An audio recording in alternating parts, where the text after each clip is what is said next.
What is up, everybody? Welcome back to the WD Black, the Esports Club Pro League for Rainbow Six Siege, supported by Ubisoft. I'm your host, Foxtrot, and joining me is our co-host, Baba Gusta, and our admin Eyes. And that's right, we are here witnessing Division 1 today. Sadly, the first stream could not go live. Apologies for that. Sadly, the teams had to forfeit upon some issues they happened to face on their end. But hey, here we are today witnessing a brand new day of this division. The division I think we've always waited for. And with the get go, I'll be offering the mic to Baba Gusta and asking you the question: how excited are you for today? Well, Foxy, since this is Division 1, I am very excited to see how it's going to go down, especially the first match that they're going to go up against is going to be Monka S versus Mischief Gaming. And with it, let's take a look at the standings and get to see who is in the top position. Obviously, it's going to be UG, and winning a total of 2 matches, having a round conversion of 13 and currently in the top position, whereas Monka S will be in fourth position, going up against Mischief Gaming, who is in third. Now, Talking about both the teams here, especially from Monka S and Mischief Gaming, Monka S they've been having some rough times here. We did get to see some of the matches where they could not cope up against some particular teams in Division One. Although they did promoted from Div 2 to Div 1 in Season 3. And in Season 4, they're just making sure that they would go up against the best of the best and make sure that they would stay ahead of their game. Talking about Mischief Gaming, it will be the same as well. The only difference is who's going to be in the top of you know top on the third position. Is it going to be Monka S or will it be Mischief Gaming? Knowing that they have a bit of a problem in their round conversion rate, just that one win is more than enough to get on the top. And talking about the player versus player comparison on both Mischief Gaming and Monka S, you have Psycho, the man, the player with the most of the time they always do the support role. She always does all the work for most of the time she always does the heavy lifting for Team Mischief Gaming, and so does Jora, the man who is I could say he can be a god when it comes to that SMG 11 plays. Every time he plays as the mute or the smoke, 21 kills, 4 assists, 15 deaths for Jora. And also from Psycho, playing as the support, she still delivers more kills and also makes sure that the team would get much more supports by opening up the walls, getting using the flashbangs to provide the team supports,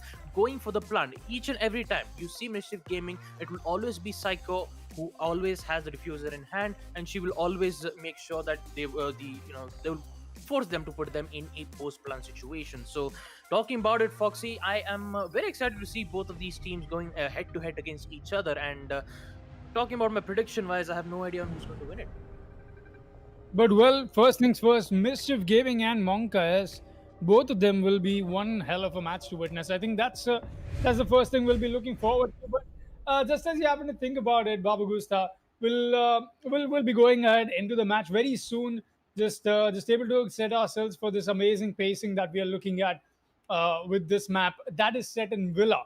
Villa has been a map that I'm sure you cannot stop talking about. So we'll not be taking any more time, people. With the Sims joining us in the chat, we'll be heading into the game. That's right, Mischief Gaming versus Monka S on Villa. With Mischief Gaming, we're the first ones on attack, and that's why the ban phase right now is where our eyes will be. Thatcher, the first one to get off the board. Very expected ban, very common, just a general ban that we are expecting to see from both these teams. And this is exactly the thing about Division One, right? You don't expect a whole lot, nothing too new, nothing out of the ordinary. But what they happen to be doing with so much more discipline, so much more control, and just those just those little moments where you happen to see some 200 IQ plays and just some godly clutches that do happen to come around the wild. So it's just a good feeling that we are here witnessing the Division One already, and this is only week two, mind you, people. That's right. We've still got another entire week remaining for the season. Speaking of which, you've already got the next season's registrations underway, so make sure you check out the link in the description. That's right. Season 5 registrations are live, solo as well as for team. That out of the way, we'll be back to the ban phase. We've seen the Jackal and the Mira face the ban wave quite a bit. They'll be the ones to face that again. And there you go, just to top it all off, the Wumai ban from Wonka S. That's been something that the region has caught up to lately, and they've been really loving it. And this is, in fact, something we predicted, or at least we talked about coming into this when Wumai got introduced, that, hey, we're getting to see the dependency. That's really amazing. But what if you just happen to cripple an entire team just with a single ban? I think that's what they're looking for with that ban. Coming into this game, we'll be taking a quick look at the rosters. Z Panda, Psycho, Vortex, Roxanne, and Round. Very known, well-known names in this division when it comes to, and so are Firefly, Jora, Buckinator, Cruzy, and Lusty Boy. That's going to be the 10 man in the lobby. That's right. It's going to be very good teams just able to match off against each other. And just the way you happen to see this, very similar play styles as well. Both of these teams happen to offer. One thing I'll definitely be just a little sad about is we're not getting to see QB play today. At least I'm not getting to see QB play today. So it is what it is, I guess. Huh?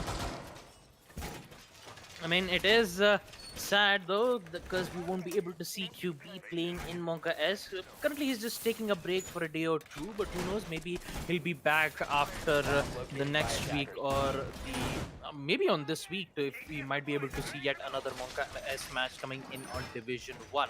For now, the site will be on second floor APG for Monka S to defend. We do see Jora bringing up the Melusi's Banshee deterrent, which would give a bit of a problem for the attackers, especially when they try to push in towards the side. Also, on a particular position where they kept her utility. Also, they do have the Goyo.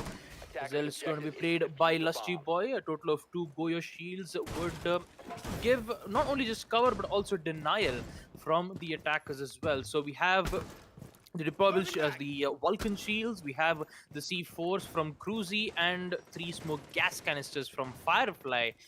Make sure that they would waste a lot of time for the attackers here. And talking about Mischief Gaming, though, they will make their way by spawning in towards the fountain and slowly make their way to get the control in Astronomy, Statue, and Trophy. The flashbangs will come in from round. Just a bit of worried that there might be a player in towards the Astronomy room. You still have the Ash as well, Vortex. He will slowly make his way in towards Sanctuary room. He just needs some information here, and with that they'll just slowly make their way in towards the site. Now we won't be able to see any players who decides to push in towards study room. It's just a full-on frontal push to in towards the sanctuary and the trophy room, where they might go for a push in on landing zone, and then you might see 2 of the players to try to open up the wall in towards vault and then try to contest the 90s angle. Although they do have to worry about 2 of the roamers, that would be Jora and Buckinator, who are who's currently in downstairs though. And Roxanne with the angle, he just needs to be careful of the smoke in which he is. Thinking of challenging that angle though in towards the second floor games room, but looks like he's just going to fall back in towards wall. And here comes the cabby call from Z Panda, which would alert their location and also the attackers prepped and ready for action. With it, we won't be able to see any players going down as the attackers slowly makes their move in towards the side. Making the move quite slowly, honestly. We've not gotten to see a whole lot of commotion happen, not yet at least.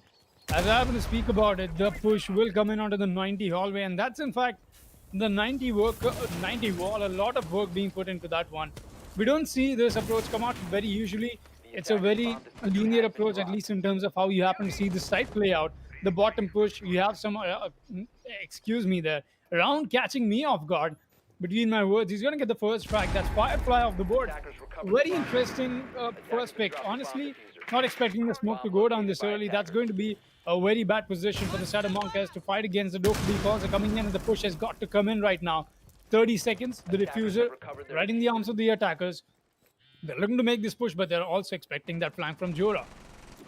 Coming in is the plant, and here is the double flank as well. Lusty though on the side, he's going to keep things alive for him. As the diffuser has been dropped, they've got to reattempt this plant. Psycho, she'll be the one to get that refrag. They're still looking at a 3 versus 4, and 2 people are on the flank. Or is it all 3 of them? Here comes Buckinator. He gets a kill off the flank. Here's the refrag though. Psycho just keeping the plant alive enough to keep this round alive and breathing. It's all on a Cruzy back into effect, but where is the bandit?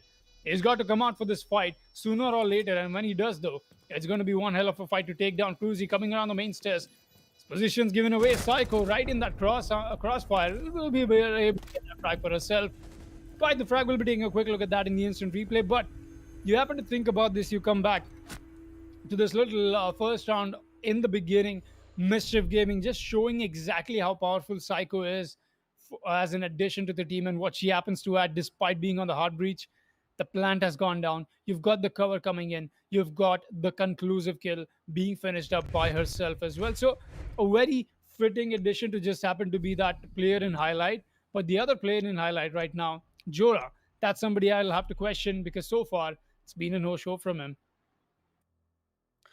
I wouldn't Maybe yes, it was a bit of a no-show because we did see Jorah and Buckinator, both of them pushing in towards Astronomy to go for that flank. Although a single flank would have been necessary, having both of them push in towards the site would leave the Defenders, control protect your of bombs from being defused by control attackers. of the particular aviator and games room to the side of the attackers. Now we don't want that because if the attackers get control, they would force the defenders to be in a post-plan situation, which is in fact not a good idea at all because they only have 1 minute to figure out a way to go for that counter defuse, which requires a total of 7 seconds to do that.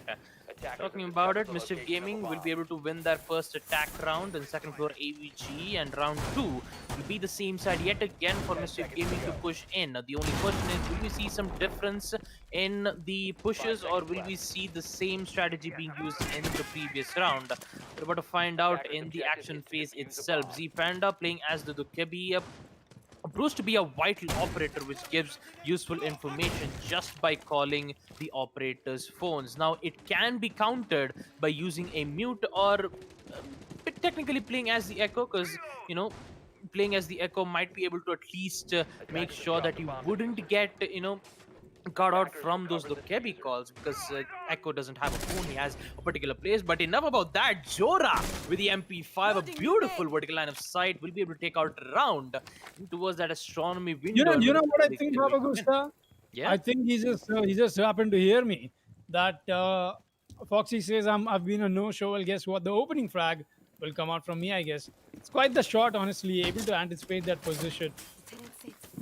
Well, absolutely, Foxy. The way how Jorah has been performing right now, maybe this might be the time where he might be able to make some The incredible attackers' bomb plays. diffuser For has been just for dropped. now, we just have to, get our main focus in towards Mischief Gaming. A good drone placements coming in from the attackers, though, making sure that they'll be able to get the entire information in towards astronomy, whether if there might be a Attackers have flank recovered coming their in diffuser. from Monka S. Although they have to worry about one particular player, that would be Buckinator, who's still in towards the living room. He's just going to hide for now. He just needs to wait for the attackers to go for the execute so that they would push in at the right time to eliminate players one by one. A minute and 30 seconds left for the attackers to make their play. They have those smokes to cover their line of sight so that they could go for the plant. Although they do have to worry about the C4s, in which you have Cruzy and I believe Firefly with a total of 3 smoke gas canisters to deny those plants. Psycho, you get stuck from the Legion Goo Mine, shouldn't be much of a problem to take it out. Still, they're just stuck there. They're just kind of trying to figure out on what exactly the push has to go here as we reach the 1 minute mark. I think with no nomad charges and no air jabs, it's going to be a difficult task for them just to be able to get to site. But says no Psycho once again with the opening frag from our team.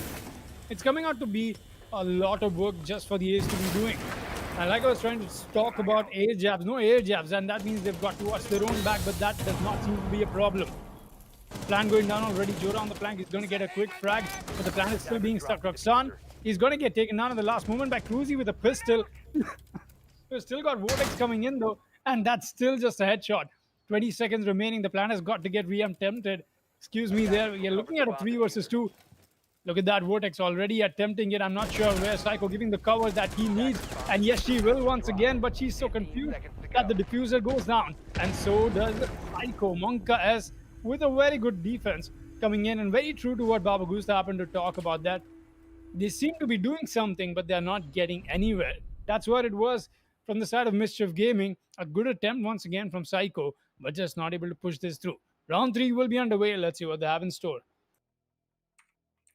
Well, talking about the previous round, though, especially from Mischief Gaming, they did try to take quite a lot of time to try to get in towards the site, which gave Buckinator and also Jorah to go back for the flank at the right moment to make sure that the plant would not happen. They had to worry about the red stairs. They had to worry about the main stairs when both of those players started to converge into that location to try to take out players one by one. Although it was a very good attempt from Attackers need to Psycho. locate and Unfortunately, defuse it as many wasn't bombs as enough. they With it, can. the third site will be on dining and kitchen.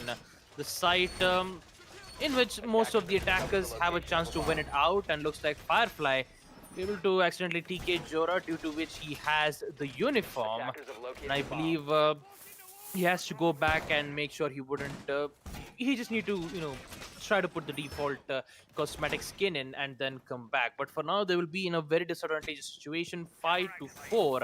And also Jora, the man who was decided to play as the vigil, try to play the roam game, maybe try to be in towards landing zone to make sure that they'll be able to take the bait if the attackers push in towards the master bedroom. Unfortunately, that's not going to work out well, and I believe there's only going to be one player who will try to hold in towards the astronomy room, trophy, and statuary, which in fact will be a very difficult job though, and it's going to be Buckinator, aka Ishan, will be on his way towards trophy. No reinforcements being made in towards the statuary wall, which would give a higher chances for Mischief Gaming to wall bang one particular player who is in towards trophy.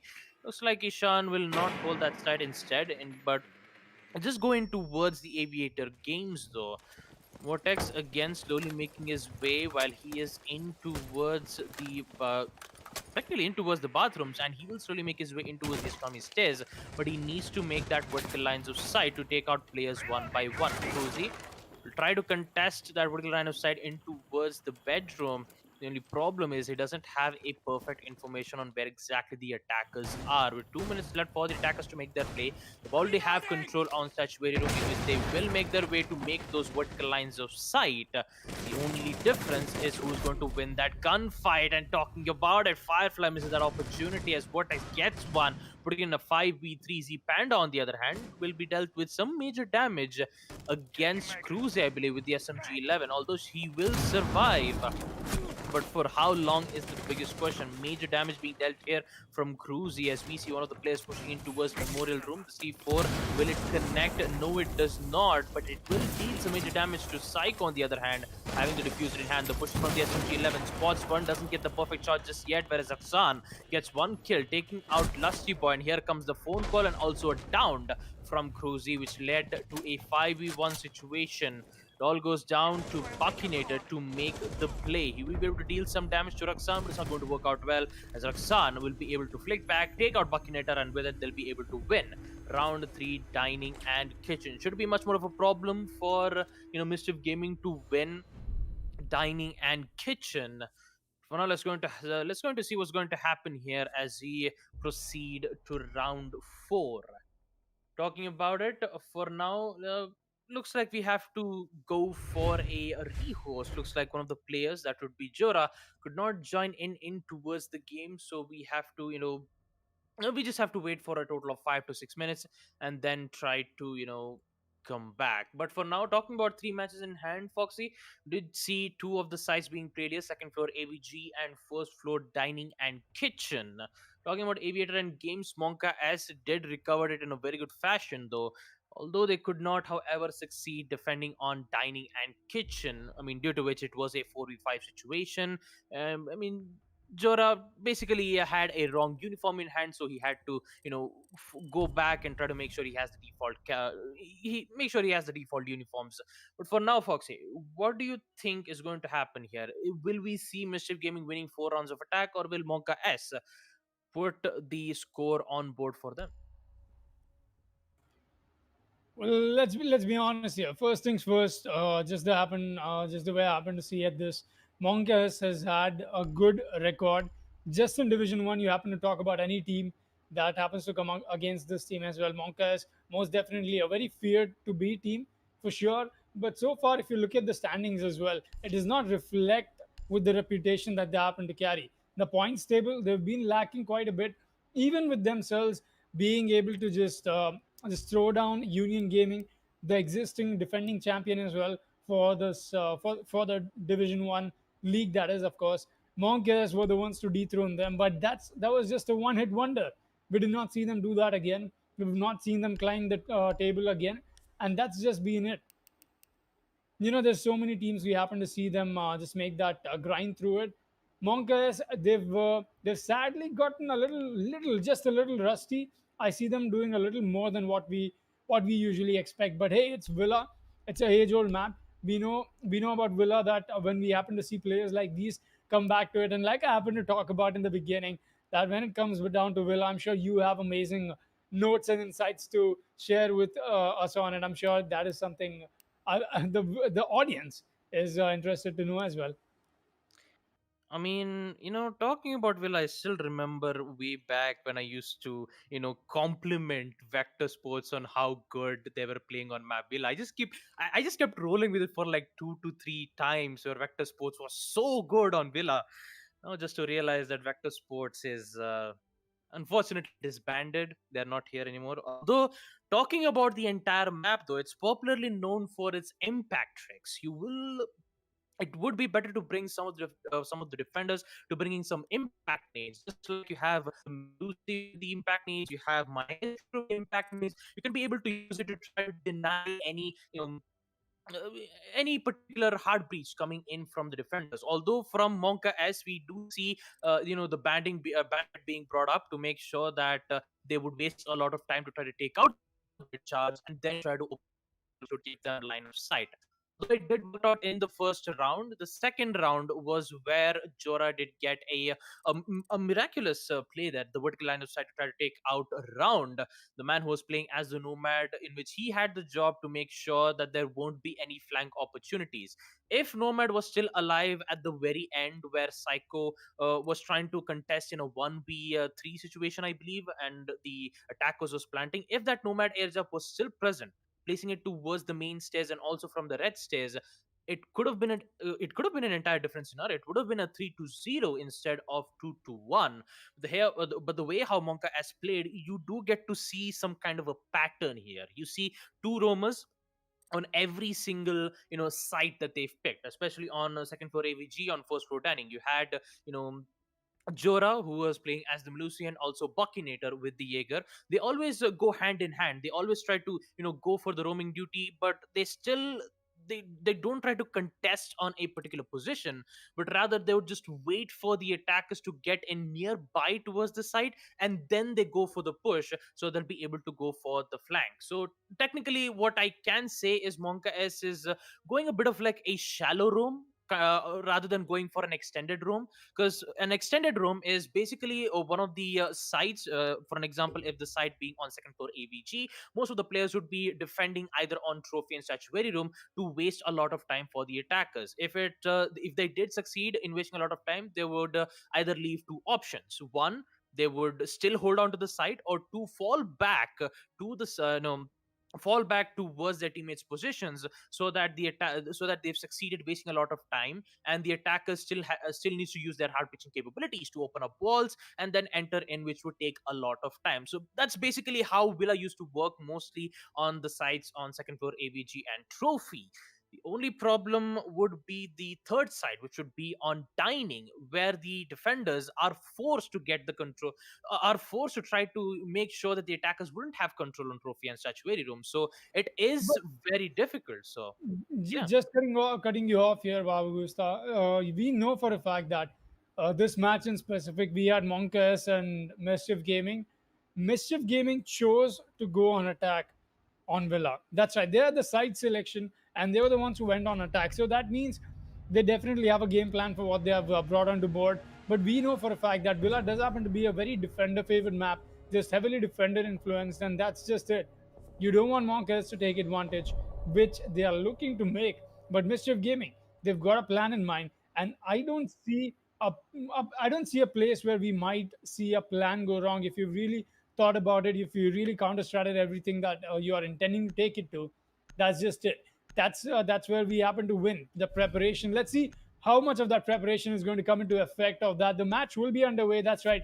Resuming it back from round four. It's going to come down to a 2-1 with MIG in the lead. That's right. They stay in the lead despite them being on attack, and it's not like a huge thing for sure. But then again, you happen to think about every single map on Rainbow Six Siege, it does towards the end of the day come down to be it being defender favored, and not being able to take advantage of that situation on the maximum is something Monkas really needs to step the pedal on. And more importantly, I'm really interested to see what MIG has in store for us. That plan, what have they devised exactly to be able to make the first half theirs and able to walk into the second one with so much more of an advantage? Let's find that out. The preparation phase will be underway into round four.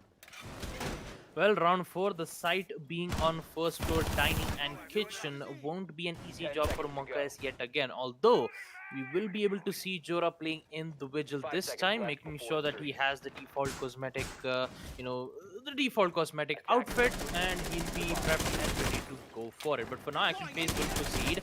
I believe both of the players are already in towards second floor statuary room, and also some lines of sight being made here from Cruzy. Although he doesn't have the M5 shotgun in hand, he only has the MP5K and an SMG-11 to try to contest players in long range, especially from the laundry entrance. You'll be able to see Jora, who is currently in towards the study room. Maybe he might be able to go for a peek right in towards the roof window of second floor master bedroom. We see the attackers making their drone works, and also the calls, interestingly enough, will come in from the defenders, but this time they have Cruzy, the mute, to make sure that the calls will get disconnected instantly rather than forcing yourself to click on the phone for around 2 to 3 seconds. So that is a major advantage here. Having a mute would be a huge counter for the Kebi, and they have to make sure that they keep using the operator.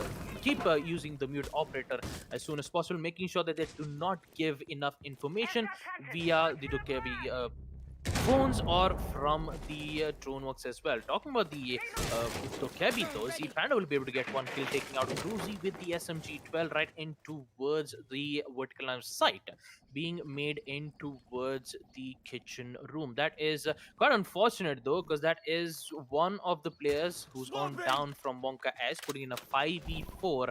And with it, Jora is nearby towards the 90s hallway, thinking of making a play here. He's just waiting for Buckinator to push in so that he'll be able to go for a coordinated push. But the Nomad air jab able to give away the location though. Raksan slowly making his way. He has the information that there is two players, actually only one in the Nomad air jab. Vortex will be able to claim one, as Jora will be forced to fall back. With it, the attackers, looks like Z-Panda gets one more, taking out Firefly as well. And with it, Monka S is in a very difficult, in a very dire situation here. And talking about it, they're just not even letting me, shift the mic to Foxy at all. 5v1. It all goes down to Jora, the man who is pushing in towards the memorial room. Unfortunately, he's not to be able to do anything at all. Mischief Gaming with a flawless round, be able to win round 4 first floor dining and kitchen yet again. With it, we take a look at it in the instant replay. We will proceed to round 5, where Monka S have either been they're basically forced with the decision by either they have to pick with the second floor AVG or for trophy and statuary room. So let's see what's going to happen here, as the site will be on AVG for Team Monka S, and they have two more rounds to make sure that they'll be able to get back in the game. Will it happen? We're about to find out in this next round. Well, unfortunately, we just had a sad disconnection coming in from Jora, but hey, we'll be going into a quick pause timer. And yeah, I think we should be glad that now that we have that timer, shouldn't we? Because this stuff does keep happening quite a bit. It's happened with myself, in fact, yesterday when I was the host. So it's something I think we cannot really be avoiding right now. Technical difficulties. There's always something that does come out. We've got so many people involved with this at this point that hey, it's a match 3-1 into round 4 already, where we're getting to see the side of the attackers take so much of an advantage. Baba Gusta, would you look at that 3-1 with Mischief Gaming in the lead? Like I said, they've got a plan, and it seems to be working. We seem to be seeing that, being very good witnesses of that plan, because just from the way you look at it, nobody nobody usually goes to Villa when it does come down to a side selection with you having the choice, excuse me, that you can go back to defense. So just being able to stay here on this position, it's quite the stuff. And hey, Jora is back. Looks like he is. That's right. He's in the lobby and will be going into the match very soon, very quickly enough. But right now, it's just a quick confirmation from our admin. Will be taking us into the into the match. Excuse me. I just happened to mix up match and lobby, and that somehow became Mabby, I guess. But we'll be going into round 5, and it's going to come down to Buckinator. That's Valkyrie that he's brought out once again. And speaking of which, Monkas, they've had the strategies right, they've had this stuff accounted for, but what they've really not expected is that Mischief Gaming is really taking their time, just able to get the map control done with all the while more ease. Good flank quads that is coming out from them, and just being able to make that push happen towards the end with Z Panda coming in with those Dokubi calls. Even with the mute jamming into effect, has not really helped them, and that's why that switch up is noticeable. No mute this time on the side of Monka S. Will be underway with round 5. We are 2 rounds away from the second half and the role swap. Let's see what this team has to offer so far. Attackers are heading out to defuse a bomb. Well, with the attackers who will spawn in towards the fountain, they will make their way in towards the astronomy room, in which one of them will be repelled. Although they have to be careful of that vertical lines of sight, in which I believe that was Round, who was taken down by surprise from Jora in towards the first floor. Danny, they just need to be careful. A bit of a drone work wouldn't hurt much to give them valuable information. Check to see whether if they did make that vertical line of sight. Cruzy, on the other hand, though, will be playing as the Kaid, the Electro Claws, which will be very difficult for the attackers to spot that specific utility, knowing that they do not have an IQ to precisely give that location. And also, most of the pushes that we do get to see from Mischief Gaming are either from such a second floor trophy room. So we won't be able to see any of the players who try to, clear out the first floor and then try to use the vertical line of sight against them. It looks like they'll just try to go, contest the players with the help of gunfights. Although they have to be careful of the Valkyries cams, in which they will get some vital information. It looks like the attackers have finished droning out the entire second floor of astronomy trophy, and now they have to mainly focus in towards the side, maybe open up the walls in towards wall, but looks like Firefly will make it more difficult as so, taking out Z Panda, in which it's going to be the Dukebi, though, a very important kill, as you won't be able to see the Dukebi calls coming in. Looks like Firefly actually going for a run out here in towards the main entrance. He just needs to be hearing that vertical line of sight. The run out will come in. He just needs to find one. Will he succeed? Yes, it does. Double kill to Firefly as he falls back towards the side uncontested. And with that, Mischief Gaming needs to worry about their push. They lost 2 of the players here, Round and Z Panda, all in the hands of Firefly. And with it, the time will tick, knowing that they only have 1 minute left to make their play. With only 1 minute left to make the play, the push is going to come in any moment now. 3 people alive still. That still could amount to something. Psycho taking some damage from Firefly, just able to scrape her shoulder off. Not too much damage, but still that's going to be substantial when it does come down to a fight for the taking. 30 seconds and looking far from the push that we are expecting Mischief Gaming to come out with. I think I might have spoken too soon, or is it Monka S trying to just stay back in this? Yes, they will. Firefly gets one, and here's the finish of people. Firefly on the board. What a flawless round coming in from Monka S. Just able to secure this with their gun power. That's it. That's all they needed. And here we are, watching ourselves being taken into round 6 with Monkas slowly able to make it up to that equalizer. Mischief Gaming, though, on the other end, if they're able to walk away into the second half with a possible 4-2, it's still going to be a win. And actually, now that you think about it, even if they happen to walk away with the equalized scoreline, it's still going to be a little bit, just a little bit, in the favor of Mischief Gaming. You happen to take advantage of the defensive situation. A 3-3 does happen to be a very optimal start for you in the second half. Able to take a maximum knowledge and advantage of your opponents, just able to pinpoint the weak points and yeah, just do what you do, I guess. Play the game. We'll be underway with the prep phase coming in. This is, of course, round 6, people. That means before the second half, this is the last round, a very deciding round of sorts. Just took a quick look at the scoreboard as well. There's nothing new that we can find there, most obviously, but except for that last round, Firefly, very influential. The Rios is coming in. That's not the best of evidence with the scoreboards coming in as well. But yeah, this is just the way you happen to think about it. It's a lot to take in at once. Jora, he'll be back on the smoke, just like Baba Goose happened to talk about it. SMG 11 plays, something he most definitely loves, but that's just it. There's a lot going on, and I'll be taking a quick sip of water. Meanwhile, I'm gonna do off the mic back to Baba Gusta and get myself hydrated once.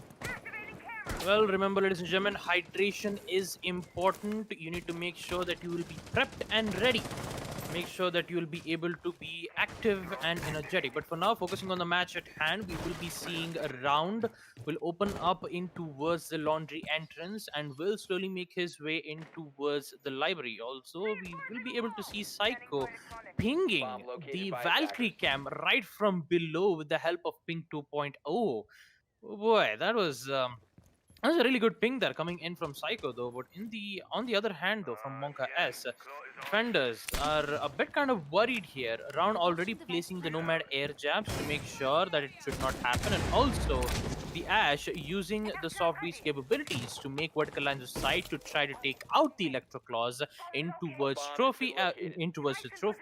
Actually, in towards the statuary room to make lines of to open up with the help of that hard breaching capability. But for now, it's just going to be a bit of difficulties because they still need to remove those important utilities so that Psycho will be able to use the Ace Selma Breach charges to get an entryway and then slowly push towards the side. They have to be careful of the roamers in which Buckinator is slowly making his way. The air jabs will come in, which would compromise his location. Looks like the attackers did not go for that gunfight. It's going to be a Jora with the SMG-11 to claim the life of Z Panda yet again. The IQ won't be available, in which opening up the walls on statuary room will be way much more difficult. Jora still holding an angle in towards the astronomy window, is still trying to contest the player from that inverted rappel, but it's going to be Raksan claiming the life of Jora. Cruzy sees the head, goes for that peak yet again, but it's going to be Firefly taking out Vortex, equalizing the round count, putting it in a 3-4 situation in favor of Monka as the need will come in, gets caught off from the Jaeger's ADS, and with it 1 minute left for Mischief Gaming to make their play. This is round 6. This is almost the end of first half. Having that lead is very important. Firefly gets detected, will be forced to fall back.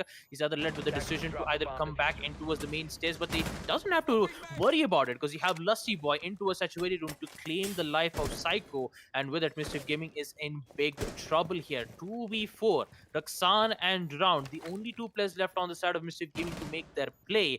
We'll be seeing the SMG-11 being whipped out from the sledge. He will decide to push in towards the statuary room. He still has Round with the support. The only problem is he doesn't have the information except from that gunfire in which Firefly claims one more, taking out Round. And with it, Sledge will be the only operator left, and Cruzy has got it covered. Monka S will be able to win round 6 second floor trophy slash statuary room, and with it that concludes the first half with the score count being 3-3. And with it, the second half will commence, where Team Mischief Gaming will be on defense. And also, if we take a look at the scoreboard, we'll be able to see Firefly with a total of 6 kills, whereas the Panda the total of 3 kills on the hand of Mischief Gaming.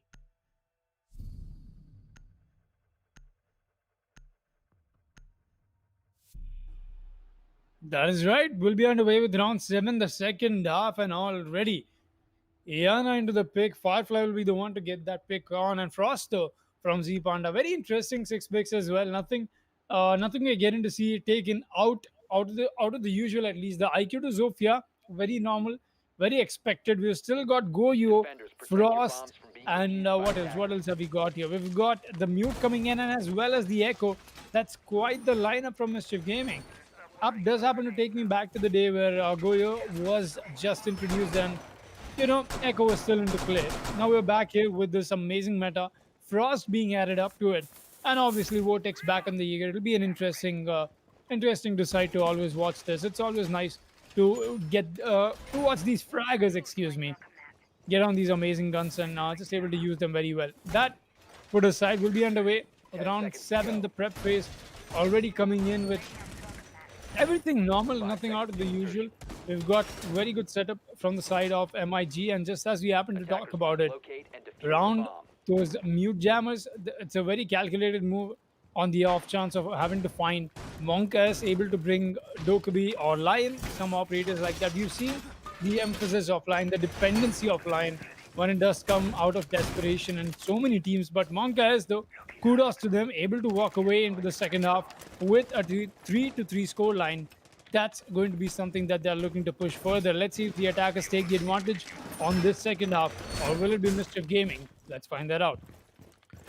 Well, 3v3 will be the first half where Mischief Gaming will be the one on defense. It looks like Vortex looking for going for a spawn peek right in towards the balcony of Master Bedroom. Unfortunately, won't be able to find one because there's two players right in towards the entryway of Laundry Room, who's trying to use the a particular information to find out exactly where those mute jammers are. One of them will be placed right Attackers have in towards located the a bomb. trophy room from the trophy entrance, and also one in towards statuary room, which would force the attackers to figure out a way to try to open up that wall. Although they're losing a lot of time here, 2 minutes, and with it, Monka S needs to make their play here.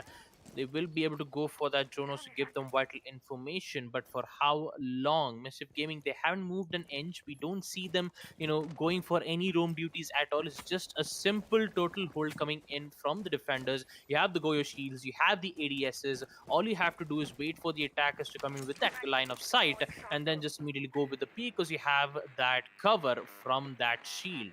Although the information game from Monka S will give them important information as the nade will come and try to take out the Vulcan shield. I believe it's not going to work out because Attackers have the dropped the ADS is bomb diffuser. stuck in the frost mat. Oh Attackers boy, recovered that the is diffuser. The that attacker's bomb is diffuser not has a been good dropped. way, though. Firefly will be able to go down, and also Raksan. A beautiful shot, though, taking out Cruzy. Not sure where exactly is that location, though, but oh boy, Firefly with that frost mat, and he's just gonna take out Attackers recovered instantly the bomb diffuser. from Goyo's Vector. Oh boy, not looking too good here from Firefly, and with it, it's gonna be a 5v3 situation favoring the side of Mischief Gaming. That's the best possible position that Attackers dropped MIG the could be diffuser. on, just able to push that advantage further, further, and further. Kills after kills, man. Flawless round. What a round coming in from Mischief Gaming. What a strategy.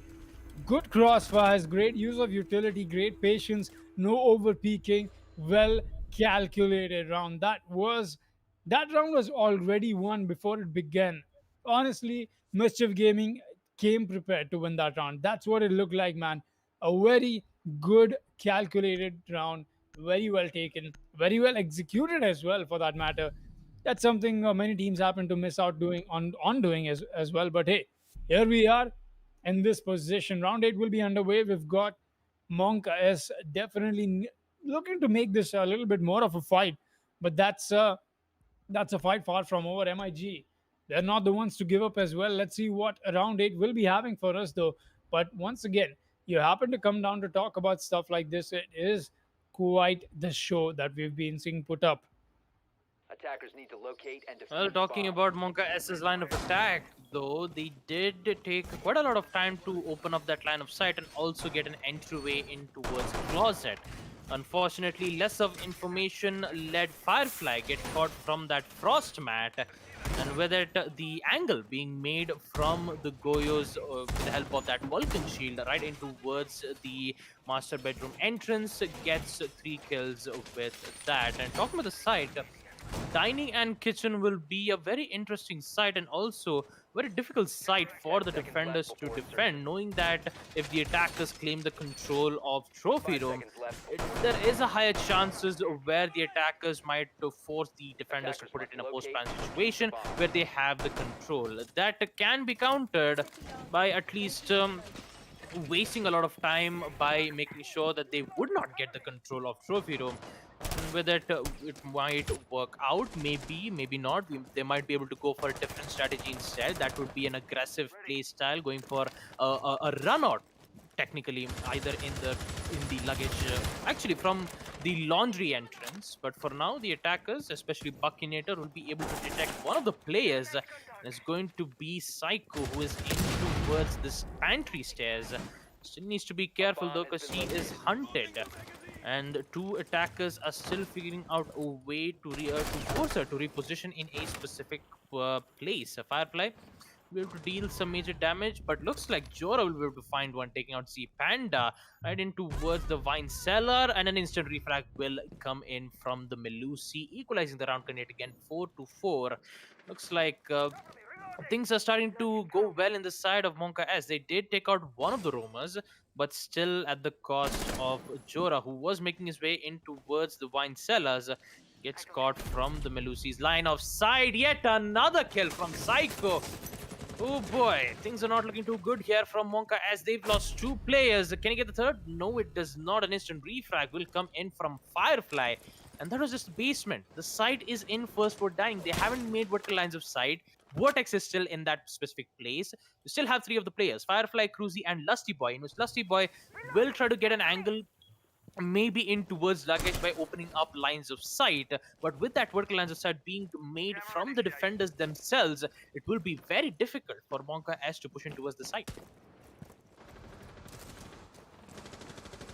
Most definitely, that's going to become a point of contest for them. They've still got to make the push happen. The Vortex, Roxanne, and Round. The other ones will be welcoming the attackers with not the most warmest welcomes. I'm for sure they'll be greeting them with bullets. But hey, that is something that they'll have to do in case they want to push this round a little bit further. But no, it's Lusty Boy who gets the frag instead. Monka is still keeping themselves alive and breathing into this match. 30 seconds and counting down to a round. Looking at the breeze that he's got for himself, we've still got Lusty Boy anticipating a possible flank, but there'll be none, at least not yet. You've only got 2 defenders left alive, and that means you have to play this with a little more patience, with a little more calculation. A nade comes in, Vortex will be able to dodge that. He knows that there's a nade right beside that area, but hey, the Peaks has got to come in as well at this point. The Jaeger very confused as to where he's supposed to go for this, and he's going to get it. The first one, the second one. That's right, Vortex connects them shots, and now that's turned into a 1v1. Lusty Boy getting the kill on the round. Ace, where is he? He's coming down closer to this diffuser, but no, the counter diffuser is not being stuck. It's being back onto this position. Ace has to play this well. The Melusi gadget is not really letting him move, and there's just so much confusion. He's able to long arm this, and yes, he will. Mischief Gaming with this off on Vortex's amazing performance of the Jaeger. Play the carbine in hand, and absolute destruction comes underway. That's going to be death running in distance for the side of Monka S as Mischief Gaming put the scoreline up 5-3, 2 rounds in the advantage.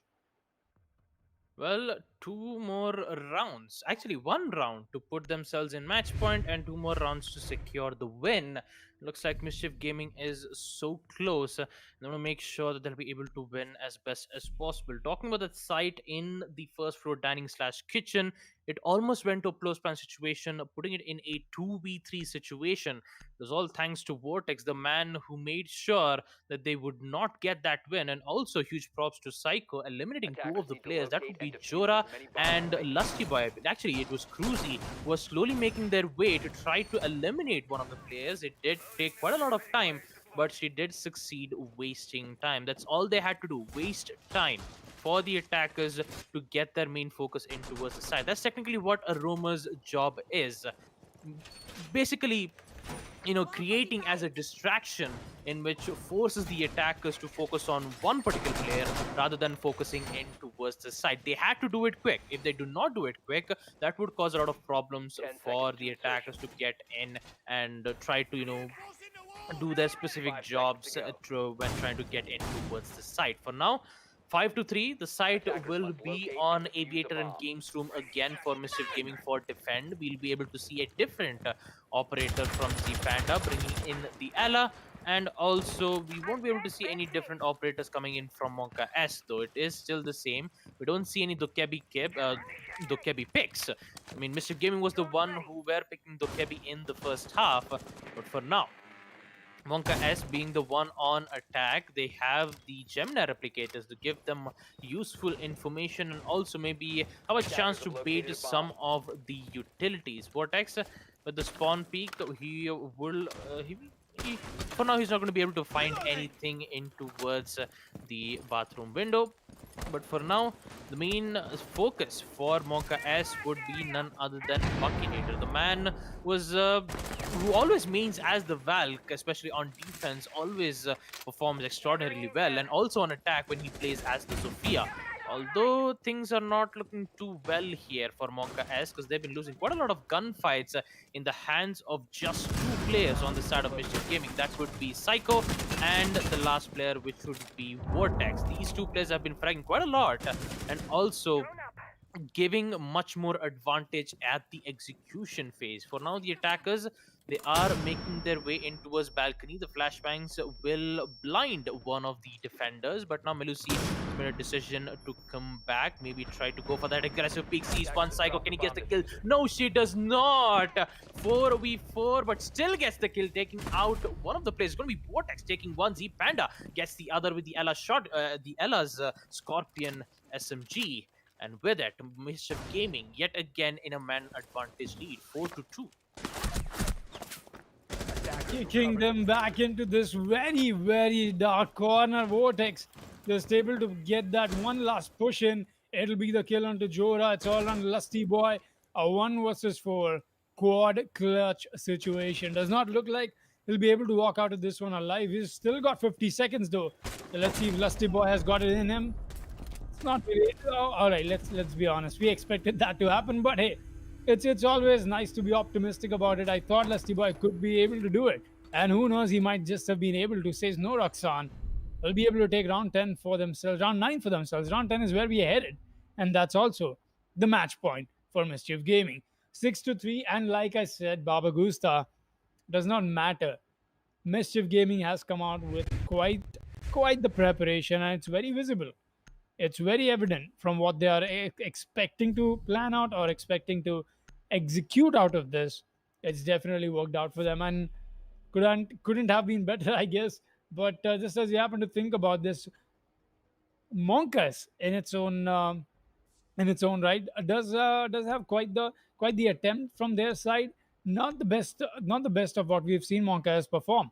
We've seen them come out with better performances, and just over the top stuff that I can remember of right now is exactly the last season, towards the end of it, and even the beginning of this one. Pro League entirely, Monka S has been on the top, at least in the top 5. We get to see them just able to shuffle themselves between Division 1 and Division 2 in the last league, but that's not been the case. They've been at the top tier for this time around, just not top tier enough. Not what you expect out of them, or at least maybe, just as a fan, not what I expect out of them. That's just it. It's a 6-3, looking like a possible 7-3 that Mischief Gaming might be able to make, or we might just see Monkas fit in a few more rounds and maybe even overtime. Let's see what happens though. The action phase will be underway for round 10. Well, round 10, the side being on trophy, we will see the similar placements of the deployable shield as similar as on round 7. The only, I believe the Frost might also be the same position right from that closet window. You just, Monka S, especially Firefly, needs to be careful, especially when he tries to, vault in towards that specific window. But for now, talking about this round itself, Mischief Gaming is in match point. They just need one more win, and Vortex is prepped and ready. He will be able to see one, but doesn't get the shot though. It would be best to just fall back and wait for the attackers to get into Worstman's bedroom, or he's just thinking of going for yet another different position, and looks like he'll be able to find one right in towards the art studio, where he will try to make an angle.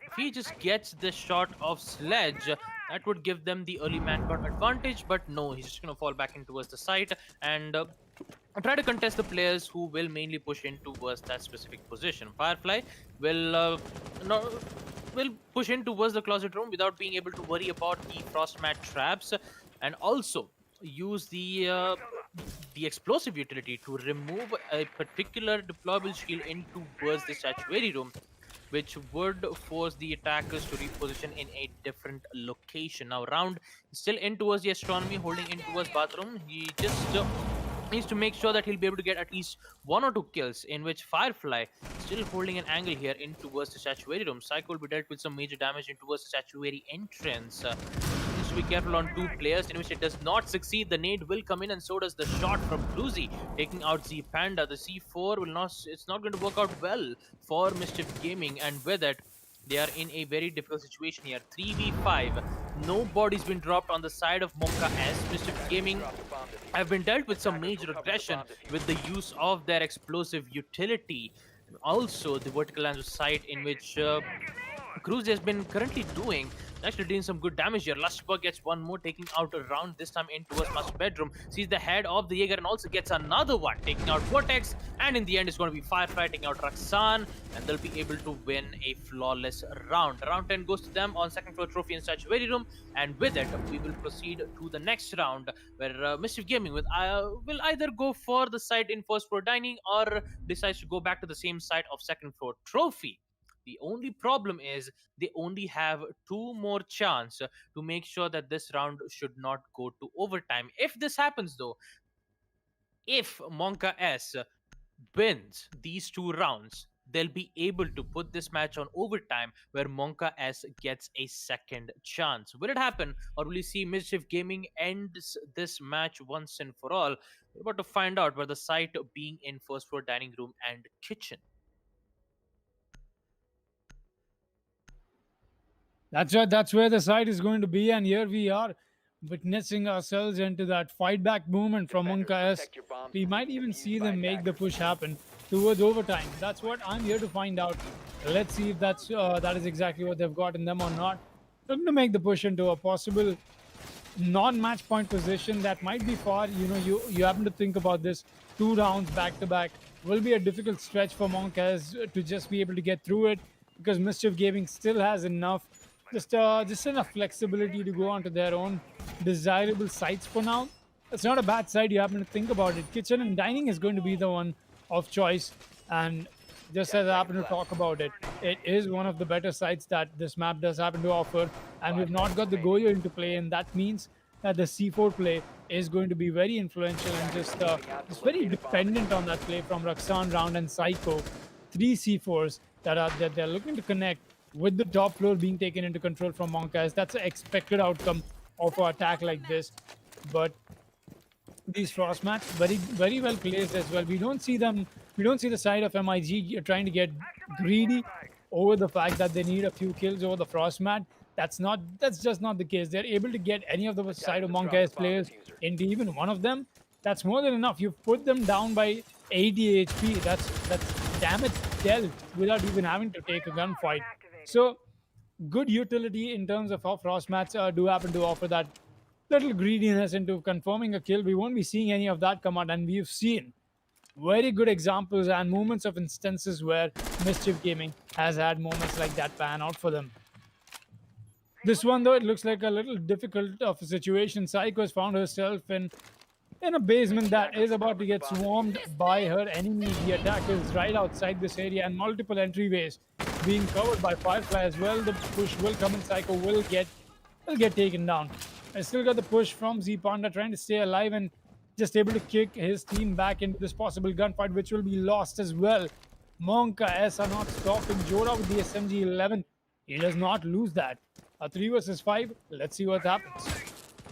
A 3 versus 5 favoring the side of Monka S. This is a huge morale boost for Monka S to make sure that they'll be able to get the win. Although Vortex is still alive, and there is a chance where Vortex might be able to clutch this round, as we did get to see it in the same particular round in 8, where we did get to see that post-plant denial. For now, the attackers will go for that execute, and just as I was talking about it, Vortex will claim the life of Jora, and then he falls back right in towards the second floor of Red Stairs. Will try to contest right in towards the statuary room, maybe use that vertical lines of sight to try to eliminate players on the side of the attackers in Monka S. For now, the attackers, not sure what exactly is happening here. They just halted their push. They just have no idea on what to do, and I believe Firefly is trying to hunt Vortex, but it is too late. The push will come in from both Lusty Boy and Cruzy, where Cruzy has the diffuser in hand, but they do not have any particular information on where exactly the players are. They have to go for the push, but that Melusi Banshee deterrent will give away their location. And talking about Vortex, yet again, he'll claim the life of Firefly, gets a double kill. Can he get the third though? In pantry stairs. No, it's going to be Lusty Boy taking one. Lusty Boy gets that second, and with it, the control of a dining room will be in the favor of the attackers. And with it, it's going to be a post-plant situation. Goes for the peak, but Vortex will fail. Buckinator with the final kill, taking out Vortex. And with that, Monka S will win round 11. First floor dining / kitchen. and with it, we will proceed to round 12. Ladies and gentlemen, we are back with the round of ones. Round of ones, where Monka S requires one round to put this match in overtime and one round for Mischief Gaming to make sure that they'll be able to win that round. Will it happen, or will we see match point? We're about to find out in round 12, but the site will be on second floor AVG, actually second floor Aviator and Games Room. Does happen to always interest me why you happen to call it AVG. So, so it's an interesting Attackers name need of to choice locate and from defuse the your only end. bomb But located. hey, that's just it. It's isn't that antivirus? But hey, we'll be if we are putting a little more of our resources into thinking about what this match has come out to offer. Of course, it is quite the different match. Monka is trying to get the comeback for themselves into it. Might be able to see that happen as well. Who knows? 6-6, might just be around the corner. Zepa on the Ella, we've got him just able to come out with what we 10 normally seconds see to him go. bring out. The Scorpion, nothing too out of the ordinary. It's 5 of seconds course to the side is insertion. Aviator, so this is of course going to be the last turnaround for Mischief Gaming. Attackers' objective is to Trying to locate a stay bomb. alive into the situation, because once Monkas pushes us or takes us to overtime, it's going to be one hell of a fight back and one hell of a clash onto that position just to be taking on. Well, talking about it, Monka S 6-5. They are one round away to put this match in overtime. I don't believe Mischief Gaming is not going to let them give that round that easily. Although Monka S is slowly gaining their momentum, they are slowly making sure that they would get those early kills. This time we won't be able to see them pick the Frost from Z Panda. It is going to be the Ella. Attackers have dropped the Though it's bomb just diffuser. a bit confusing to see whether if she has the FO12 or the Attackers Scorpion recovered the Evo. diffuser. Most of the time you might see the Ella defending in towards the particular position, but no, she's going to be in towards the red stairs with the Scorpio Evo in hand, and Vortex again with the roaming duty in towards the living room. Although for the attackers who are slowly making their way, getting the control in towards the trophy and Attackers statuary have room, located a bomb. things might get a bit heated here between these two teams, because when that execute arrives with the entire 10 people still being alive in this round, who knows what's going to happen. Maybe Monka S might be able to get a flawless win, or maybe Mischief Gaming does the impossible and get that win. But for now, the attackers who will make their way, they just have to open up the vault with the help of the Ace Selma breach charges and also the landing zone to eliminate one of them. And Chora needs to be careful because the Militia's Banshee deterrent will give away his location, and also the Grismuth mine from Ella. Looks like Firefly will be able to get one amidst all of that distractions, taking out Psycho 4v5, and with it Monka S will have that man count advantage.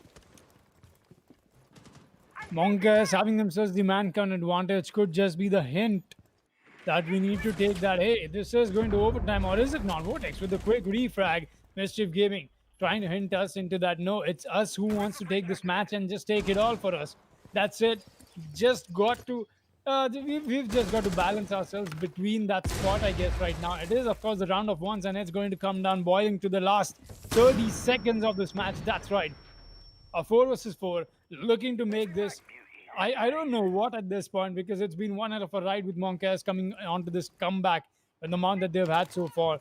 The push will come in. Firefly able to get some utility clearance done from below. 20 seconds counting down to it. The side of the defense knows this, that the attack is going to come boiling down to them. They've got to play this well. They've got to play this right. And the first kill will come in from Cruz. You well caught that.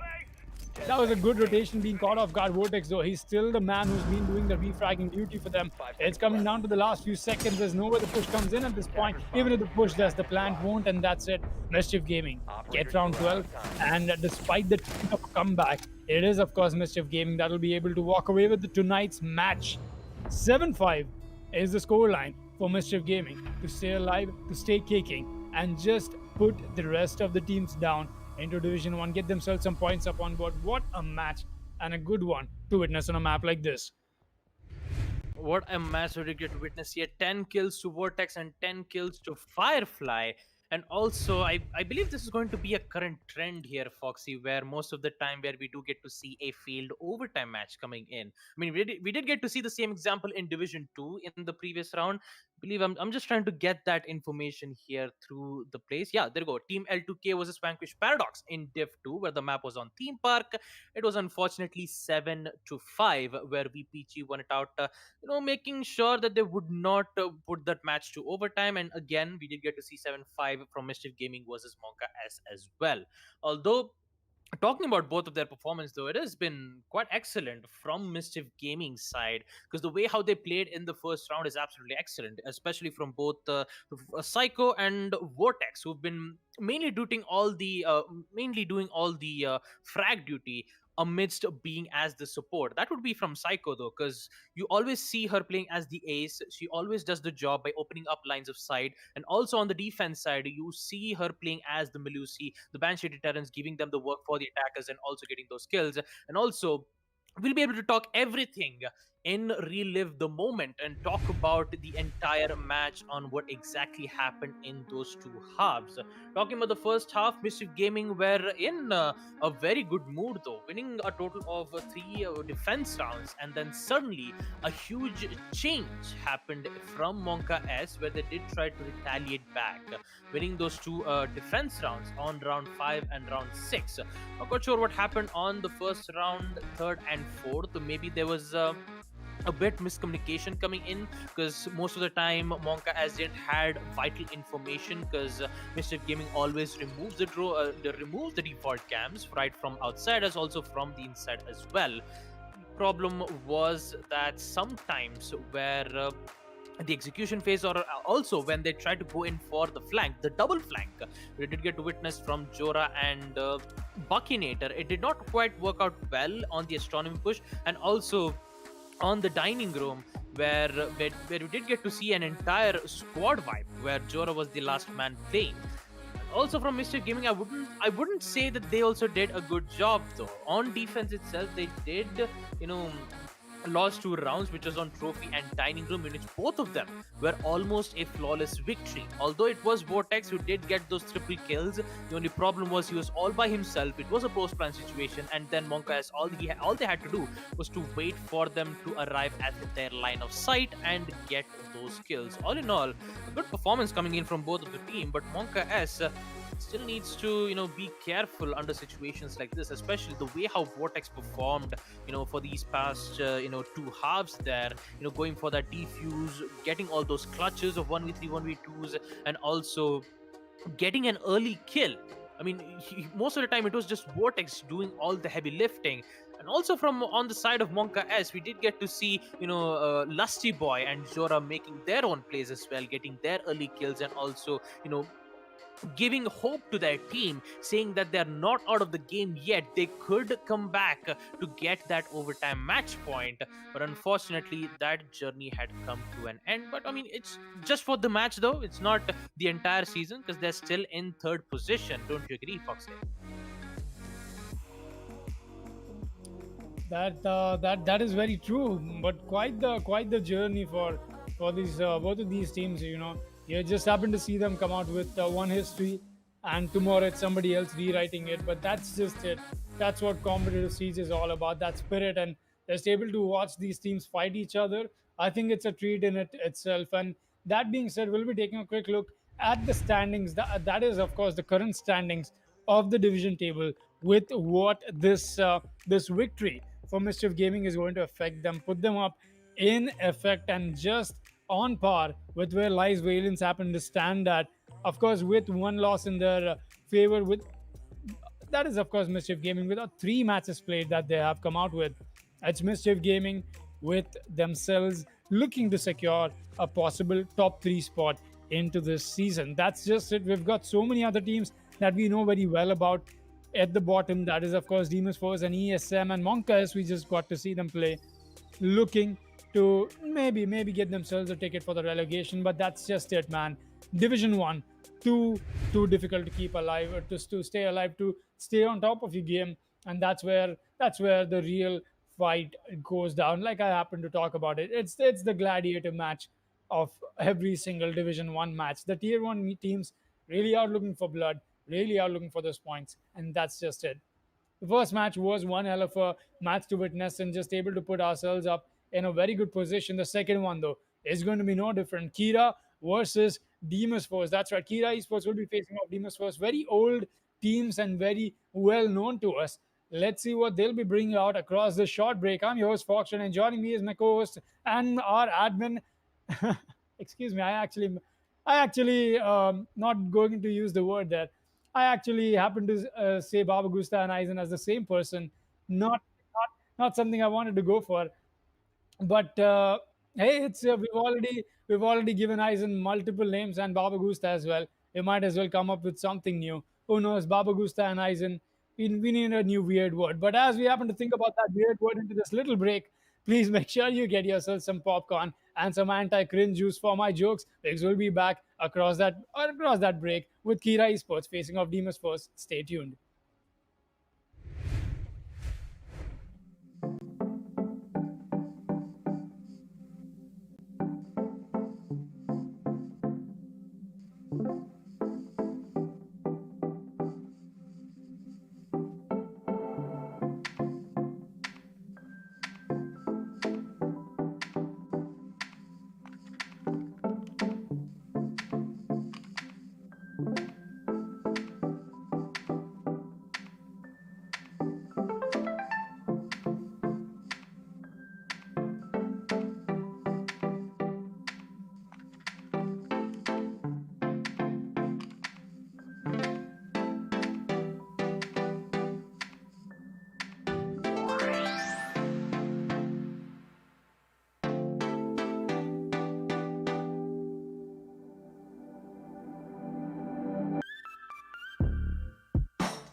We head for the sky, it's alright.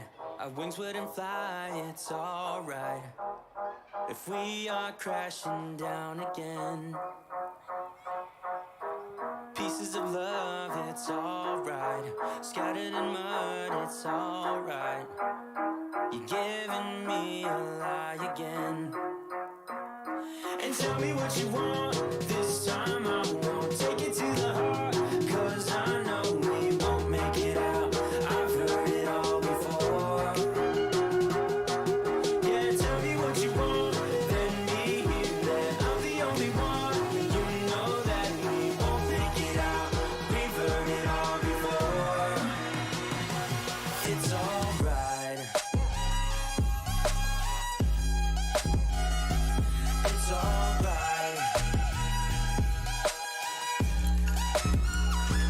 It's alright. It's alright. It's alright, so let's move on. It's alright, so let's move on. It's alright, so let's move on. It's alright, so let's move on. It's alright, so let's move on. It's alright, so let's move on. It's alright, so let's move on. It's alright, so let's move on. We head for the sky, it's alright.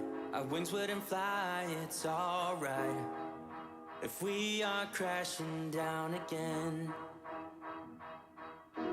pieces of love, it's alright. Scattered in mud, it's alright. You're giving me a lie again. And tell me what you want, this time I won't take it to the heart. Cause I know we won't make it out, I've heard it all before. Yeah, tell me what you want, let me hear that I'm the only one.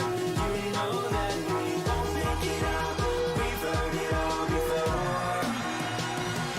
It's alright. Hey.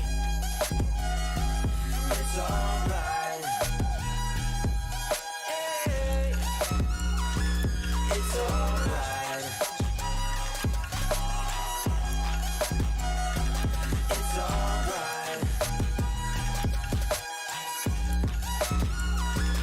It's alright, so let's move on. It's alright, so let's move on. It's alright, so let's move on. It's alright, so let's move on. It's alright, so let's move on. It's alright, so let's move on. It's alright, so let's move on. It's alright, so let's move on. Alright, so let's move on.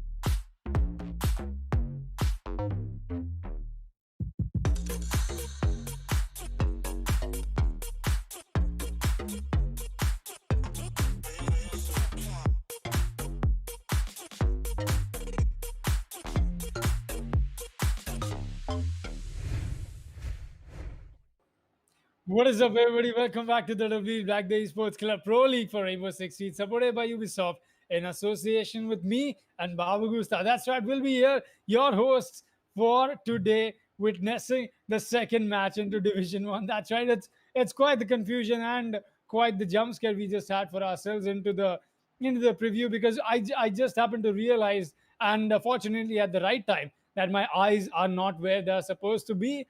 I was looking somewhere else, and here we are live on your screens, very gladly so.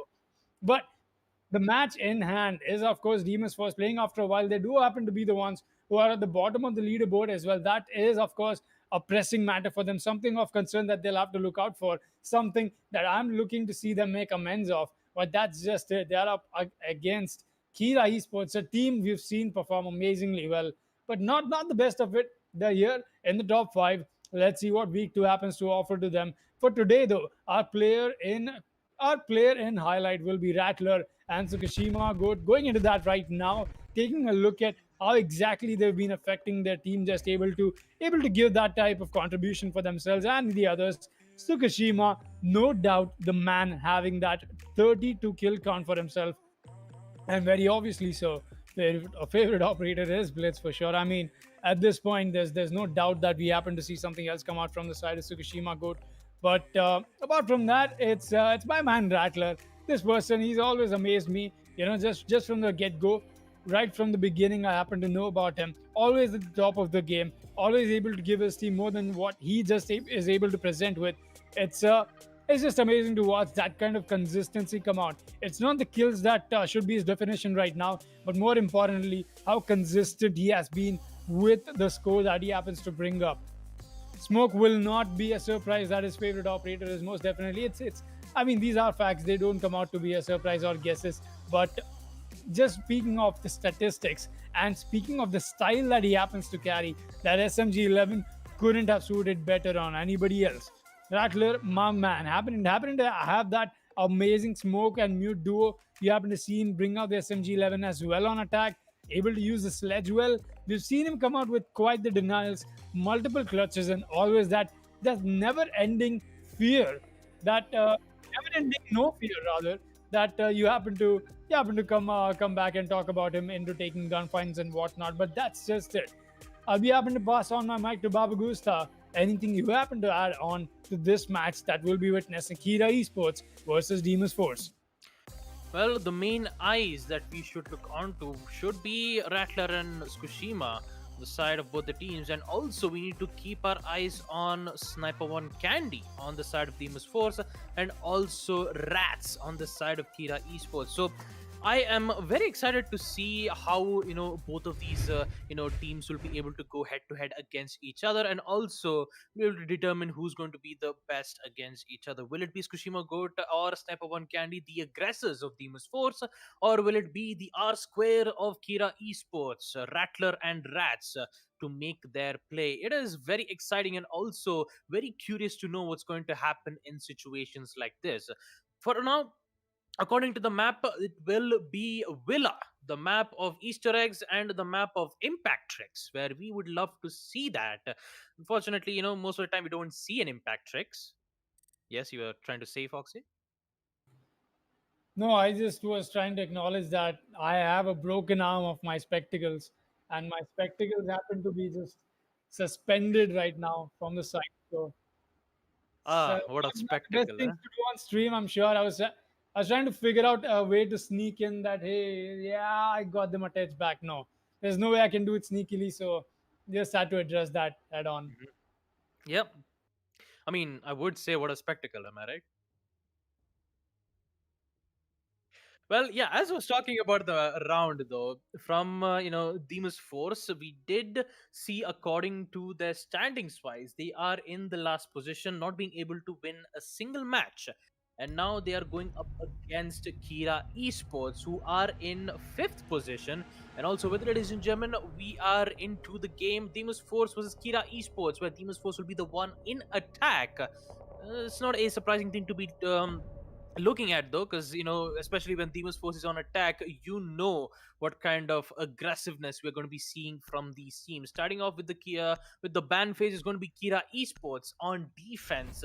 And also, yeah, as also trying to talk about the standings too. Kira Esports being in fifth position, winning one, uh, putting them in a total of 3 points, having around conversion of -1, and looks like a targeted ban will come in from Kira Esports, banning the Blitz right off the bat. Looks like the for a moment that I thought there will be yet another ban, but when it comes to Demon's Force, if you ban Blitz, Blackbeard is still available. If you still ban Blackbeard, you still have Blitz available. So technically you're just going for a 50-50 chance. And also, how can I not forget about Finca, in which Sniper One Candy still plays from that specific operator, though it's always up to Demon's Force's perspective on how aggressive that they want to play. Looks like they'll be able to ban the Jackal instead. They don't want to give the team much more information when it comes to, in the second half, where Kira Esports will be the one in attack. They want to make sure they'll be able to defend without having any problems with giving free information to the defenders. With it, let's just introduce the rosters. On the side of Demon's Force, we have Asterix, Next Shots, Kushima, Goat, Sniper One, Candy, and Poseidon. And on the side of Kira Esports, we have Shindra, which is Avim, Catched, Rattler, Death Amar, and Rats, being the first site being in first floor dining room and kitchen, with Sniper One Candy playing as Zero. Unfortunately, gets 6 pick off to the Blackbeard because, Sniper One Candy always like to play Blackbeard in a specific, in a very, specific like these.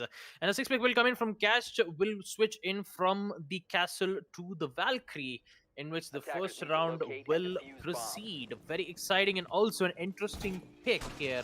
Not going for ABG immediately, but going for dining and kitchen would be very interesting though, because most of the attack phase that defense phase that we did get to see from most of the teams would either go from second floor aviator games room or trophy and statuary room, in which the attackers have their main focus on having those kinds of operators pushing in. I mean, technically they've already figured out on what kind of size that they'll be able to pick. Going for the last pick map into the first will give Demon's Force a bit of difficulties dealing with, because you have Poseidon and Next Shot, which is playing as the Thatcher and the Ace, which their main focus is to try to open up the walls in towards study. Now, since they don't have Sledge to use that vertical lines of sight, they are forced to use the Ash breaching charges, and Poseidon, I believe he has this claymores instead of the breaching charges. If he did had those breaching charges, it would have been way much more easier to make that line of sight. The main focus that they have to worry about should be the roamers, in which Rattler is already making his positionings with the help of with the help of the holograms, and also the attackers, who will make their lines of sight in towards the window of bicycle room. An early spawn pick will come in from Rattler 2, which will have no work for Demon's 4, but also some major damage here to Asterix, putting him to a total of 20 HP. Not looking good here for Demon's Force. Looks like Kira, especially on Rats, who did place 2 of the bandages, actually 4 bandages, in towards living room, and made his own, anchor site from that specific position here. Ace Summer Breachers will be used to make lines of sight here, and also the first pick and also a kill will come in from Rats, claiming the life of Tsushima Goat. This is actually a very interesting lines of sight being placed here, but Rattler gets taken down from Ace Next Shot as they try to push in towards the side. Asterix will get one taking out Catch as he's inside the first floor dining room. The only problem is they don't have the diffuser, but they neither have the man count as well, as Demon's loses 1, Sniper One Candy gets another, and with it, Amar is the last man standing in towards the red stairs. A huge barrage of pre-fires will finally claim the kill, but still he needs to find 3 more, and also the attackers getting the control on towards the site. They will continue forcing the defenders to put in a post-plan situation, but definitely Amar is not wasting time at all. He will immediately rotate back in towards the laundry room, in which you'll be forced to attack, forced to be aware of total of 3 positionings coming in from Demon's Force's line of attack. The plant will come in from Poseidon, and so does Asterix, which he will proceed pre-firing and also getting the final kill, giving them the win in first floor dining / kitchen. And also we take a look at it in the instant replay. I also have to talk about Kira Esports' defense strategy, especially 4 reinforcements into his living room. You see 4 of the bandit charges, where you saw Rats holding in with good amount of cover, and also quite a lot of pressure being issued there from that specific location, and also 2 players who were in the common spot, trophy and statuary room, to make sure that they would not go for that vertical lines of sight. It did work out well. They did take out Goat and Neck Shot. Unfortunately, what Astrid did is just immediately push into his memorial room, gets 2 kills, gets the control on laundry, forced the Jaeger to come into his the laundry entrance, and unfortunately couldn't win that gunfight at all. With it, second floor round 2 will proceed, being the site second floor Aviator, and Games Room.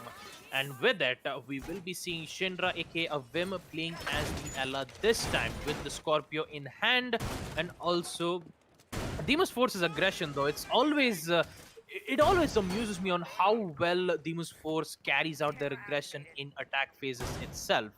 Though talking about the other two matches in the previous week, they did not had a good time at all.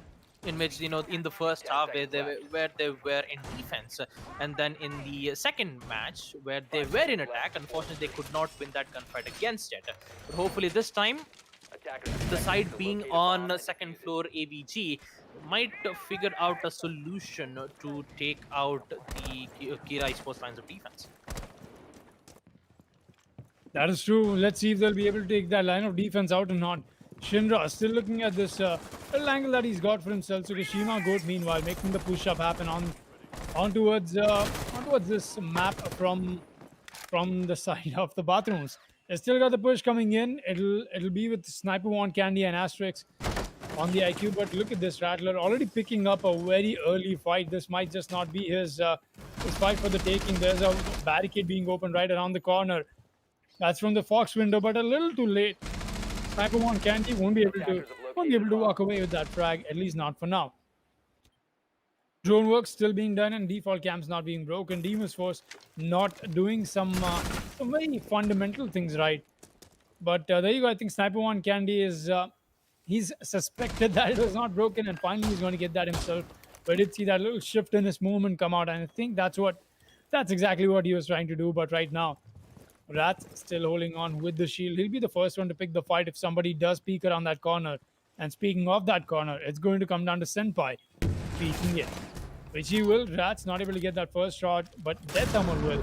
So very good first frag for them. Asterix will be the one to go down. IQ. A quite interesting frag, just as you happen to think about it. Amar making his way up from the top of red stairs. Rattler gets another. Poseidon taking the fall. Looks like Kira Esports has brought the fight to the turf of Demon's Force this time around. Not being able to take gunfights. Still got to stay alive. Rattler trying to do as much damage as he can to his fellow Navy SEAL operator. But Tsukushima Goat, oh boy, this could just be the play that they need, and yes, it will be. Not necessarily from the Ash, but it was the Blackbeard who happened to do the job and did that in the right amount. Rats having to face a lot of explosions onto site. That's not the best of positions to be in. Next shot, meanwhile, he's going to get a very good angle being opened, and quite interestingly, so that's a neck angle, honestly. Looks like he's really looking for those neck shots, but Death Hammer, man, he's really not stopped this time around. Sniper One Candy having himself a quick rage quit after Death Hammer just happened to take his life off. It's all down to next shot, as I just talked about the ace, the last man standing. But where is he? That's the real question. Well, where would next shot be though? Maybe he should be in towards the roof. The only currently he's in towards the second floor master bedroom though, in which he will make his way in towards trophy. He might also, waste a lot of time to make sure he'll be able to bring his teammate back in, but no, he will decide to engage in a gunfight against that Amar. A lot of shots being whiffed from both the sides, and with it, Kira Esports shouldn't have any problem winning this round of side second floor AVG. A very good round coming in from Kira Esports. They'll be able to win round 2. Equalizing the round, putting it 1-1, and with it we have to go for a pause timer because Sniper One Candy has unfortunately disconnected, but he will be right back for a total of 2 or 3 minutes. It shouldn't have much more of a problem. It is a technical pause, not a rehost. Rehost would have cost more of like a 9 to 10 minutes, but it shouldn't be much more of a problem. But still it does count as a team rehost, so technically Demon's Force have used up their rehost, and Kira Esports still have one more We rehost. might as well just start calling this pause a discount rehost, because this counts as a rehost. No, you see what I did there? Yeah. I mean, it But was jokes apart. yeah. You happen to see stuff like this come out quite a bit. Even the match before this, Monka has had that sad disconnection. Jora, not the best of positions to be at. But fortunately, we've not happened to had to see stuff like this come out in the middle of a match, affecting a huge moment like a clutch maybe. not yet, at least for sure. But hey, we'll be looking to see that reconnection happen just as sooner. Not yet though. Demon's Force might be requesting for a possible rehost as well, but it's our job to keep you guys entertained. Meanwhile, for sure, this is of course the caster's desk, and can expect everything from A to Z, including N especially. Some uh, some heavy cringe, at least for today. That's exactly how I'm feeling like today as well.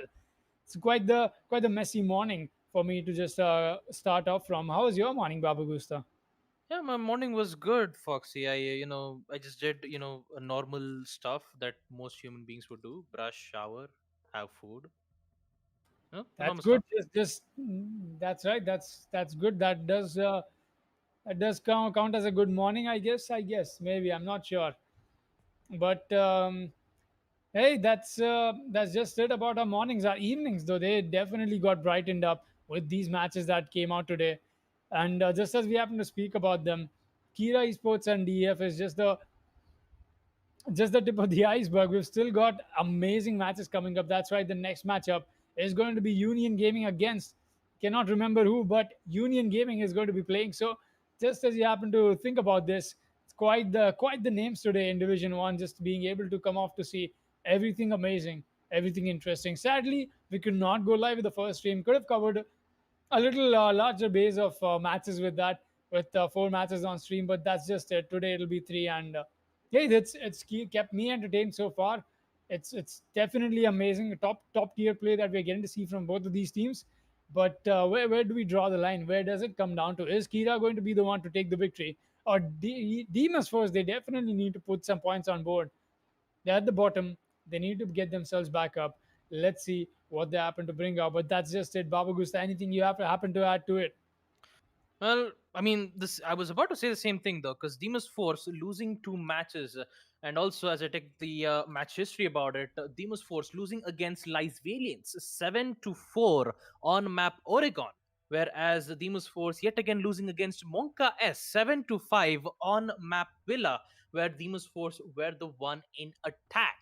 Surprisingly, we didn't get to see Demon's Force, so getting into at least top of the leaderboards, but still they did not, however, go up against Union Gaming just yet. And we still have a Union Gaming match though, in which they are going up against LYSC Valiance, a very interesting match. And also, we have to remind our viewers that season 5 registrations are live. If you do want to head into this competition, make sure to head on to the esports club. Link is in the description. Solos or squads, you name it, we have it. You can just go in and register for the final season of this tournament. It's going to be one hell of a match though, and even if you if you did register for this tournament, we'll be able to see you guys in the qualifier phase.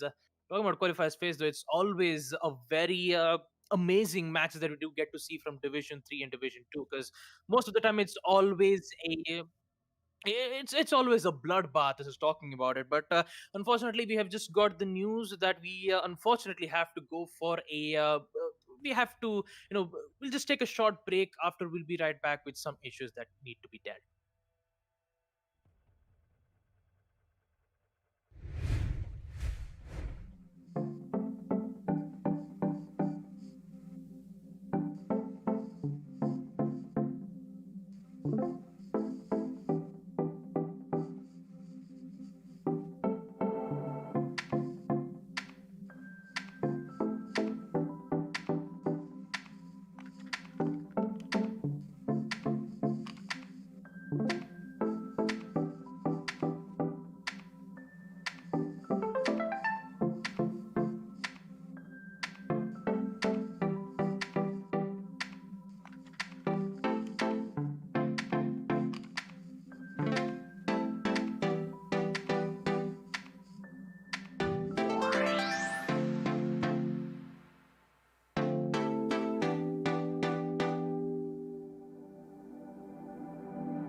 We head for the sky, it's alright. Our wings wouldn't fly, it's alright. If we are crashing down again, pieces of love, it's alright. Scattered in mud, it's alright. You're giving me a lie again. And tell me what you want, this time I won't take it to the heart. Cause I know we won't make it out, I've heard it all before. Yeah, tell me what you want, let me hear that I'm the only one. You know that we won't make it out, we've heard it all before. It's alright. It's alright. It's alright. It's alright.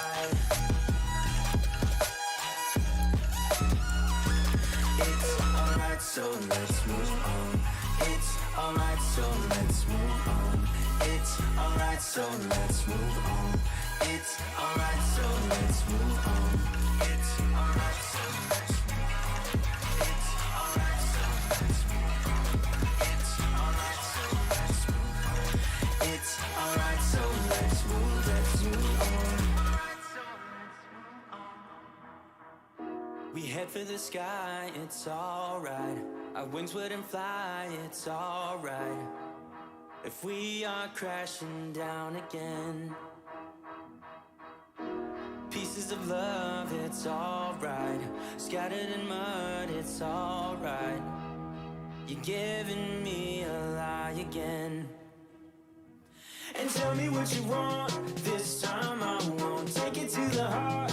Cause I know we won't make it out, I've heard it all before. Yeah, tell me what you want, let me hear that I'm the only one.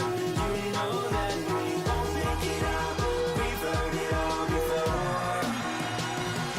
It's alright.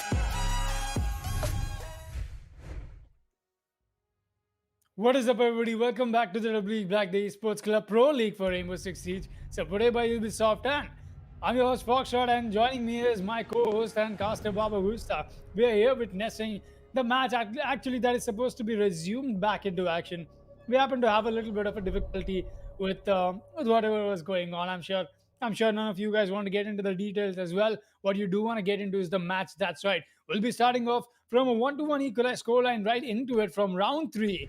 This match, Kira Esports and Demus was quite the match. Baba Gusta, wouldn't you happen to say so? I mean, absolutely, Foxy. The way how the match was going at that moment is absolutely extraordinary, though.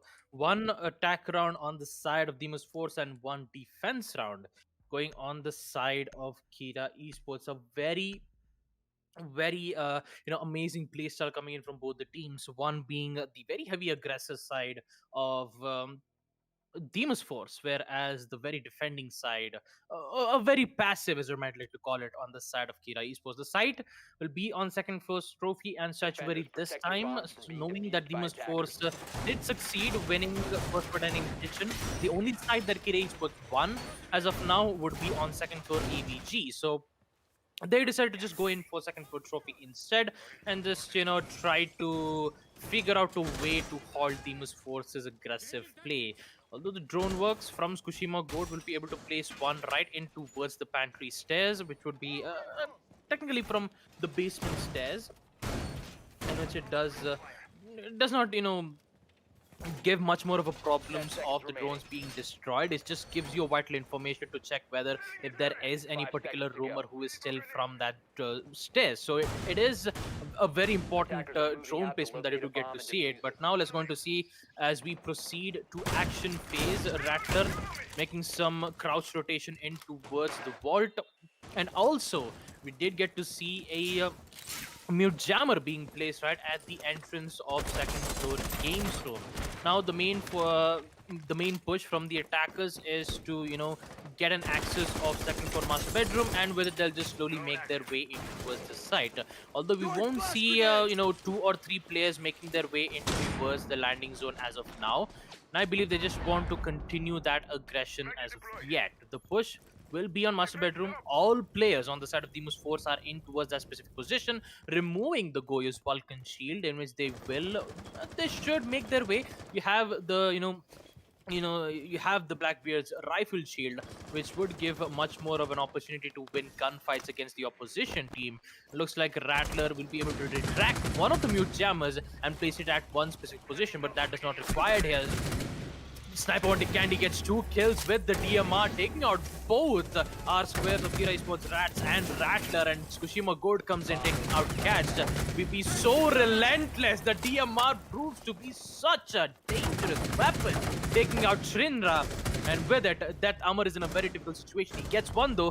He still needs to file one more, in which Tsukushima Goat is here to make that cleanup. Demon's Force, a very aggressive play, winning round 3, second floor trophy and statuary room. And with it, we'll be able to look at that in the instant replay. Round 4 will proceed with Sniper 1 Candy, 3 kills with the Blackbeard, and also Tsukushima Goat with 2. In which round 4 will proceed with the giving Demon's Force the advantage that they need 2-1. And with it, the next round will proceed round 4, where the site will be on second floor trophy and statuary room. No changes of operator in both the teams. They just made a decision that they will try to figure out a way. For a moment there, I thought Rats was going for a 6 pick, but it was a 100 IQ 6 pick, where he's going to shift from the Valkyrie to the Valkyrie.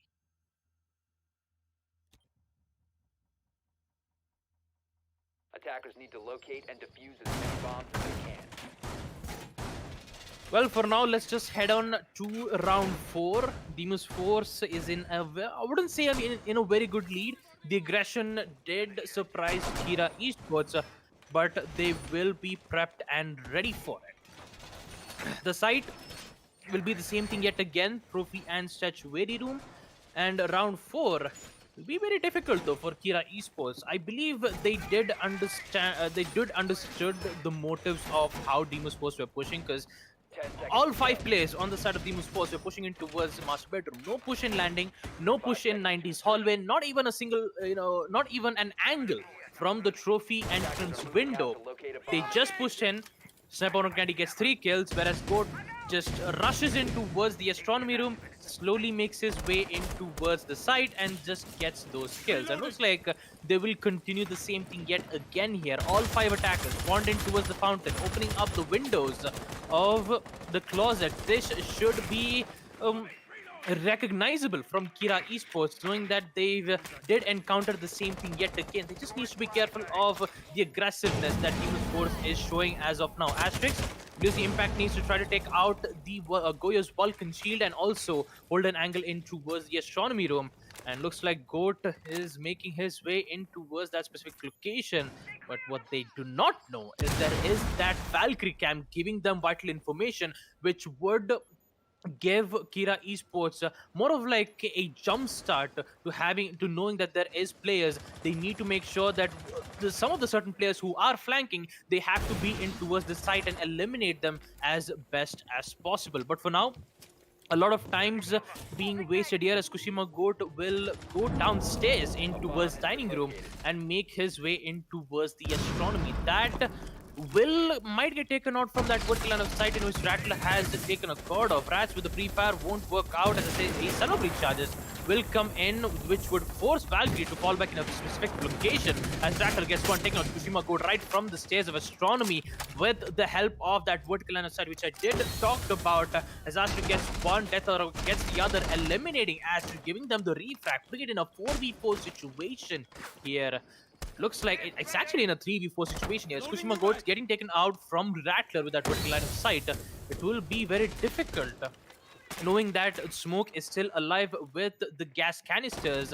And looks like Kira Esports has somehow successfully halted the aggressiveness that Demon's Force had, but they still need to wait for a total of 1 minute. They need to be careful. They need to make their shots count.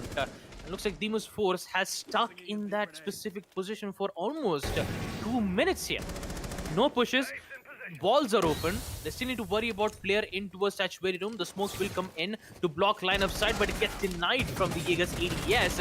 And looks like they don't have enough amount of time, but the DMR will claim the life of Death Hammer, putting it in a 3v3 equalized situation. But unfortunately, he doesn't have any rifle shields left, but he gets one more, taking out Catch. He needs to be careful of one more player into his trophy. He gets one more triple kill to Sniper 1 Candy, taking out Rats. And with it, next shot will be the one to get the final kill, taking out Rattler as Demon's Force will win round 4, second floor trophy and Sanctuary yet again. They did halt the aggression. I do have to agree on Kira Esports. I do have to, applaud to Kira Esports that they did halt the aggression. But the way how aggressive Sniper 1 Candy played with the DMR, they could not handle it. They could not win that gunfight, even with the rifle shield being destroyed. And looks like Kira Esports will have a lot of problems to deal with these two irritating players on the side of Demon's Force. With it, round 5 will proceed, being the site of second floor AVG, whereas Kira Esports is in a very sticky situation. And talking about it, Foxy unfortunately had a disconnect, so we have Jack on our side. So, Hello. hey Jack, how you doing, man? It's going good, Baba. I have to say, I had a bit of a nice enjoying time Attackers playing need some to other locate games and and whatnot while you guys were bomb. taking the casting. But since Foxy has had his power cut and whatnot, I'm here to swap in nice and quickly. And I have to say, it's a pretty interesting match that I've come into, especially after that last round. Sniper 1 Candy. Beautifully done. Blackbeard DMR, you give that operator to him and he will make wonders happen. Well, as I was about to go on about his aggressive push into the bedroom area and then into statuary, he has disconnected. That's a little unfortunate there for Demon's Force, but they're just gonna have to continue on in this situation, hoping that he comes back nice and quickly. They don't have Riost, of course, because it was used up not too long ago, and unless Kira Esports is feeling particularly sportsmanly, they won't have any breaks. We won't have any breaks in this action either. Unfortunate for Foxy, I'm sure he would have loved to cast that round, the end of that round specifically, I would say. But coming into this round, round 5 that is, 3-1 to favor of Demon's Force, more than anything, it's going to be a test of how, after taking these last couple of rounds, are they going to go about attacking in round 5. This site, Second Floor Aviator Games, is the only site that the side of Demas have lost so far in the attack. AVG, that's it, pretty much. Dining Kitchen, taken care of. Trophy Statuary, taken care of. Aviator Games, unfortunately, not taken care of yet. So they're going to have to try and turn things around in this situation nice and quickly, as we're going to have Ash charges coming up from below to try and take care of utilities, as R6S is trying to push up from the balcony. Not going to find anything from there just yet. EMP's going off from Poseidon, but without that Blackbeard, without the one to spearhead the push, it's going to come down to R6S and Sakashima, I think, to make this play happen. Minute 50 on the clock. They need to go in and they need to get their jobs done. One's already in. That's Zofia inside a study. Shots fired. Doesn't get any connection. Shinra is just watching this like a hawk right now. The Ash charge goes up, but that's going to be caught as well. ADSs are there. There's another one. That's another Ash charge gone. So many utilities taken care of just to get rid of Shinra's shield. Not even the operator himself. The MPs will go out, but that's far too late, I would say, in this situation. There's nothing other than some bullets that will take care of Shinra. Certainly, the bullets do come out, and that's a big kill. 4 versus 4, but the gas goes out from the smoke as well. Main landing's being watched in the meanwhile. Shots are fired, and Sakashima will actually trade with Amar as next shot finds Rattler 3v2, but Catched has found Asterix 2v2 now. With a minute remaining in the round, Selmas are going out, but they may or may not be denied. Diffuser needs to be picked up, and time is of the essence right here. Well, time and tide waits for none, especially for the attackers here. 50 seconds to make it work. And Poseidon making his way in towards the red stairs. He just needs to worry about the 2 players on the side of Kira Esports. That would be Rats and Catched. Both of them are in towards the site. Next shot did make a line of sight right in towards the second floor AVG. He has the cover, even has next shot. Apparently the guy who has the diffuser in hand, currently in towards the study room. He has to get inside to go for the plant. Unfortunately, he only has 20 seconds left to make it work. And also the Militia's Banshee Deterrent, giving them the location and also converting those into kills to be able to take out next shot. And with it, Poseidon will be in a very difficult situation here. 10 1v2. He'll be able to find one. He needs to find the other, which is in towards the wall. He has to go 5 for the seconds sprint. to He go. has to get this frag. Will he get it? No, it does not. The M5 shotgun will blow Poseidon away to smithereens as Kira Esports will be able to win round 5 second floor AVG, and with it, we'll be able to look at it in the instant replay. We now proceed to round 6, the final first half, where we get to see the site being on second floor. Trophy and statuary room will be the site. Talking about it, the only site where Kira Esports did pick first floor dining and kitchen was at round 1, and looks like they've decided not to pick that site actually.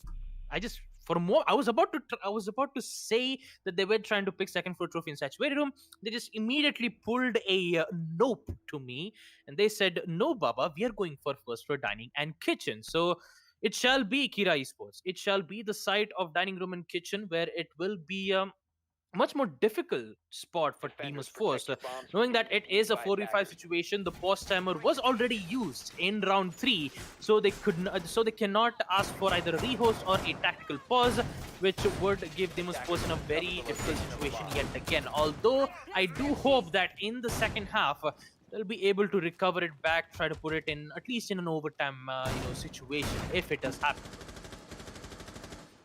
Overtime certainly is in the realm of possibility. I will not deny that. However, given the way Demon's Force played that last round, they definitely left quite a bit to be 10 desired, seconds to insertion. especially on that main stairs landing shield. I'm not 5 sure seconds to go. whether Poseidon's first EMP, why it wasn't followed up with the second one to make sure the ADSs stayed disconnected.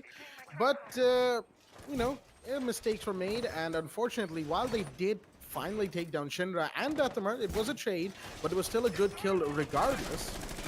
While Demon's Force managed to take those two out, it was unfortunately a massive lack of utilities going into site. They couldn't clear the utilities within site itself, and once that was pretty much set in stone, that Demon's Force would have those problems, Kira Esports got away with the round, even if it did go down to a 1v1. The 590 shotgun at that range really just doesn't miss unless it's like a super rare occasion. And that too is like, it doesn't happen too often, if you will. In the meanwhile, Demon's Force, we've got Asterix pushing in towards the bedroom closet, trying to get some roam clear done nice and quickly. Shinra in the meanwhile, holding. Not quite. He's just gonna barricade off that pantry door. Somehow allowed to do that, despite I believe that was Next Shot rappelling on that same window not too long ago. Somebody was. I do remember that. But the summer breaches will go off. Excuse me for the pause right there. Next Shot doesn't see any defenders crossing for just this while. And given that the line of sight has been opened, of course, now Kira Esports will not be really running around too frivolously in that kitchen pantry area. Meanwhile, on second floor, Asterix might get taken out. There's a peek coming his way. I don't know if he knows, but he's got Tsukishima for cover. It looks like he's actually fallen back nice and quickly. Tsukishima Goat is the only one on second floor now. At the minute 20 mark, roam clear hasn't really resulted in too much other than time being wasted, and Deathmar's going to find Asterix. That's a big drop as well, given that that is your IQ taken care of. The G8 LMG no longer in the hands of the attackers, as this 3-2 situation with the C4 going out is going to look that much tougher the longer Demon's Force takes to actually get into sight. Well, the longer Demon's Force have problems dealing with, the better Kira Esports have that advantage. Amar gets one. Next shot will be able to try to go for that refract, taking out Death Amar. Looks like they don't have enough amount of manpower to contest against 4 players on the side of Kira Esports. Next shot gets another one, taking out Catch as he's slowly making his way in towards the side of dining. Needs to be careful of one more player, in which Rattler will not have any problems dealing with Next Shot by going in towards the hash to get one kill, and Rats in the other, taking out Poseidon, and with it Kira Esports will be able to equalize the win count, putting it 3-3 yet again. I mean, and with it, we'll be able to proceed to the second half, round 7, where the halftime score will be 3-3. It looks like Sniper 1 Candy will be back into the game. And with it, round 7, we'll be able to see Demon's Force on defense, whereas Kira Esports will be the one in attack. The site will be on second floor trophy and statuary room. not any difference, not any changes in the operator specs, except from Kira Esports though. Catched bringing in the Nomad, and Deathammer bringing in the Iana. That's it's basically a frag grenade, a Gemini replicator, and a total of 3 air jabs present on the side of Kira Esports. I mean, they do kind of understand how Demon's Attackers need to Force works, locate and especially on defuse how as many aggressive bombs they as are they on can. attack. And I mean, talking about defense as well, they are very aggressive, and in order to counter that aggression, those nomad air jumps will be will be effective against the defenders, and also make sure that they would capitalize on mistakes that the Demon's Force have done in the first place. But for now, we're about to see how how well Demon's Force is going to be on defense. Looking at the site being on second floor trophy and statuary room. You have 10 Sniper seconds One left Candy before bringing in insertion. the Valkyrie, a total of 3 cams to give them information. One of them placed 5 in towards seconds the left bathroom. before Second, I insertion. believe, is placed in towards the master bathroom. And looks Attackers' like objective is to Poseidon will locate a be the bomb and one who's going defuse to it. disconnect yet again. Very, it's very sad to see this, and also Tsushima Gold on the other hand in the all chats is I DS was just Network. gonna say. Yeah.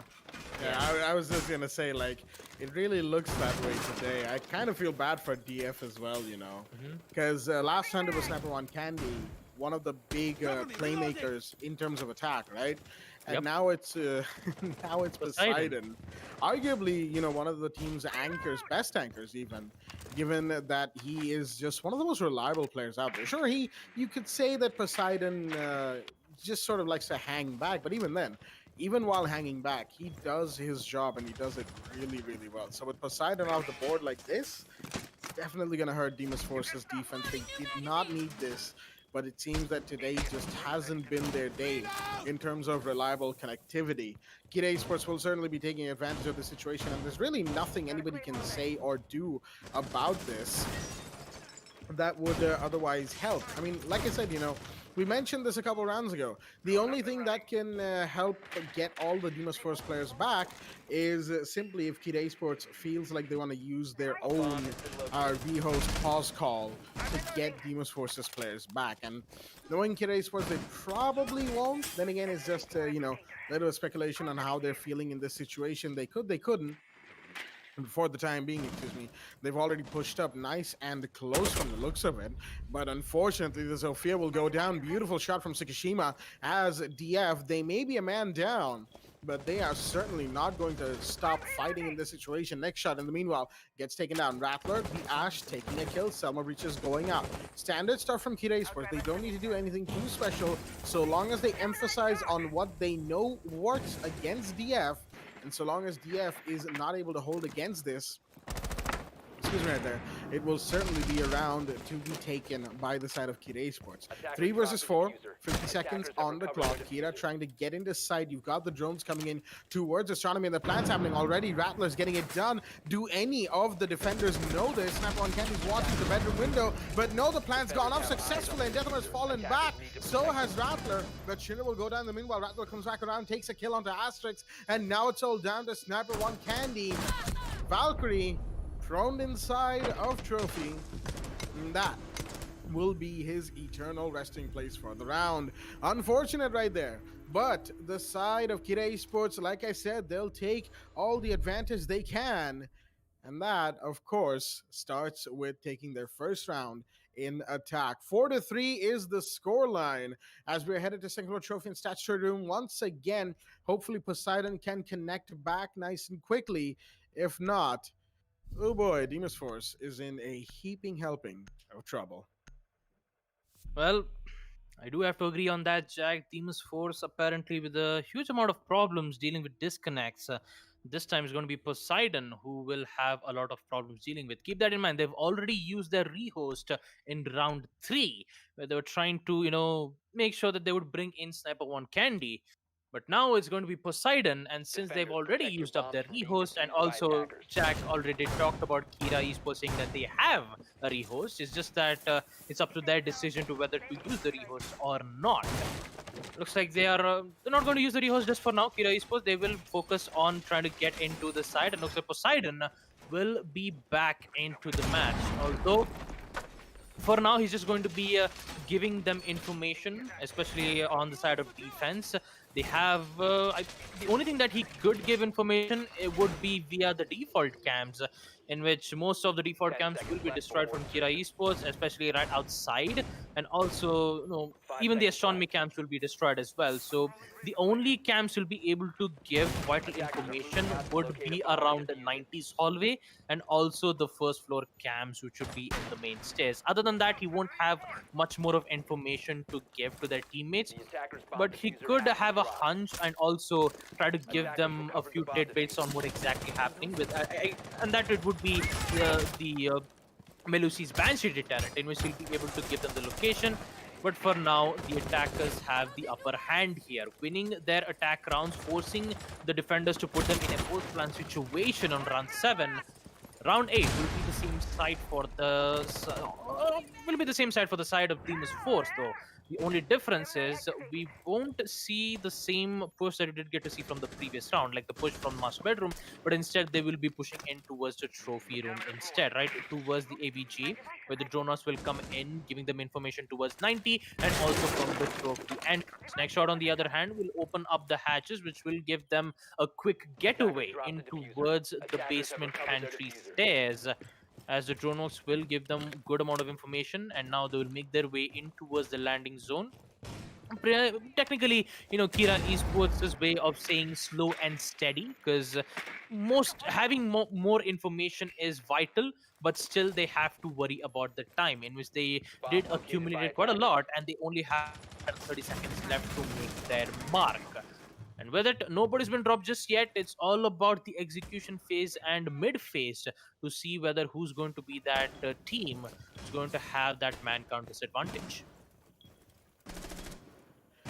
Given everything we're seeing right now from the side of Kid Esports, they're being methodical in this round. Not something they do all the time, mind you.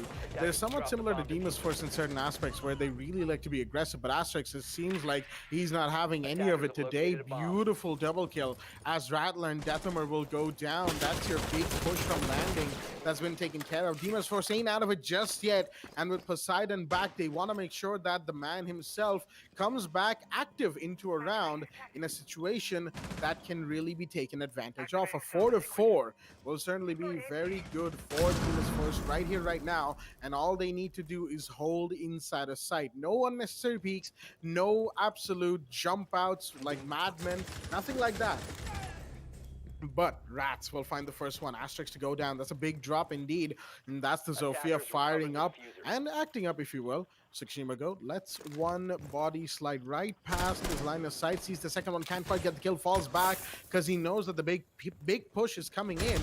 With the Banshee right there, it's acting as a bit of a deterrent or repellent, if you will, making sure that Kira Esports don't get any bright ideas about going in. Excuse me. Flashbang's coming in. Tsukushima flashed out of his mind right now and will be taken care of nice and quickly. 2 vs 3. The plant is going off. 0 seconds on the clock. If he gets denied here, it will. You have run out of time. Next shot comes in to find catched with a beautiful C4, and we will see it in the instant replay. What?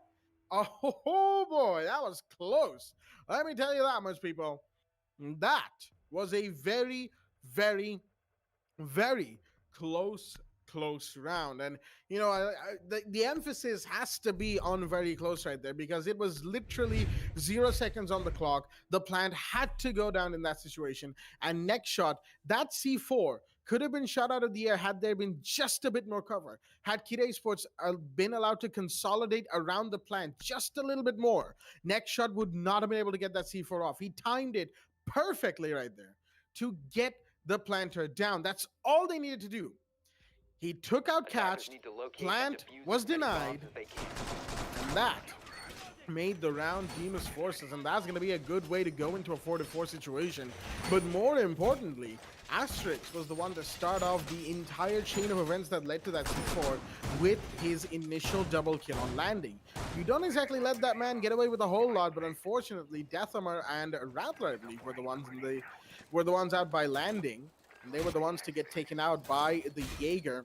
Asterix doing work, making sure that Kid Esports are still not comfortable, no matter what the round situation is, no matter who gets disconnected and who doesn't. So long as Asterix is here, you can at least be sure that there will be pressure applied to Kid Esports. Tsukushima, in the meanwhile, looks like he wants to go for a bit of a spawn peek, question mark, out of the bedroom. Nope.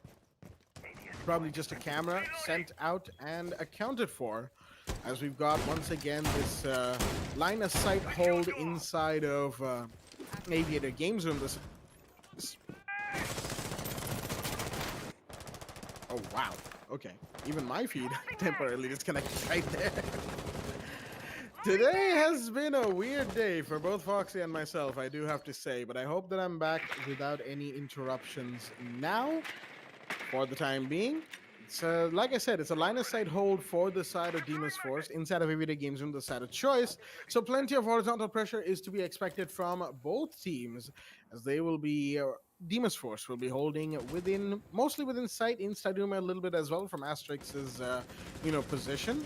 While Kid Esports, they're going to go for their own clear. They're going to go for a light bit of horizontal play potentially, and get themselves set for this push. Well, they are set and ready for the push, but they're just thinking of some other ways to eliminate the players, knowing that there is that deployable shield and 2 ADSs right at the entrance side of Games Room. And also, how can not forget about the Magnus, which is giving them good amount of protection. And here comes the first frag from Tsukushima Goat, taking out Rattler in towards the landing zone. The Valkyrie camps will be able to give one more location, which is pushing in towards the 90s hollow. That would be there. All he needs to do is just find the head of the Thatcher, and she'll be able to see them opening up the particular place. Tsukushima Goat gets a double kill. He just has to go aggressive. Sees the head. He actually doesn't see the head. He misses the opportunity, and he goes down as Rats claims the kill of Asterix. Putting in a 4v2 situation, but the damage has already been done. There's only 2 players remaining on the side of Kira Esports, and also proximity mines giving away their location. Currently, 1 player, that would be Rats, who will be making his way in towards the main stairs, and it's also looked at from next shot, whereas the Selma Breach charge will be used to make lines upside. The push will come in, gets denied from Sniper 1 Candy, gets a double kill, and with his Tsukushima Goat, gets his 3rd, taking out Shinra as Demon's Force will come back, winning round 9. Second floor AVG, Aviator Room and Games Room goes to them. And with it, round 10 will commence. And talking about the way how it's going, it is 5-4, ladies and gentlemen, with the side being on first floor dining and kitchen. We didn't get to see the we didn't get to see the side being brought up here from Demon's Force, so it'll be the first time in the second half to see it. And also an interesting pick from next shot, where he'll be the one bringing the cap can. Those EDDs will be irritating for the attackers to keep a look at, because most of the time you need an IQ to give them information, but it's just going to be a it's just going to be a 6 pick to switch from the Capcan to the Legion. Having a Legion Goo Mine is very effective, especially on the execution phase, which would restrict the attackers to sprint in towards the site. A very deadly and a very effective gadget that Legion has. The thing is, the only problem is that the Legion Goo Mine arrives at a particular time. So it's basically having one Legion Goo Mine every 20 or 15 seconds. I don't have that perfect information on how many seconds does it take to refill one Legion Goo Mine, but in the late game he would have almost the entire Legion Goo Mines, a total of 7 to 8, I believe.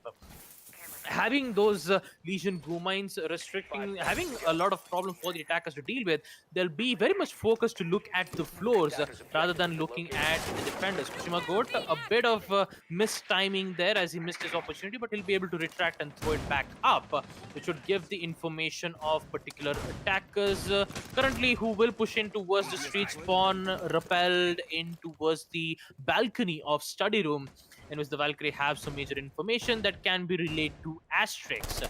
Although he is currently holding an angle, not going for a run out, most of the runouts would appear from the main entrance or from the exact location where Valkyrie has thrown her cam, which should be on second floor master bedroom.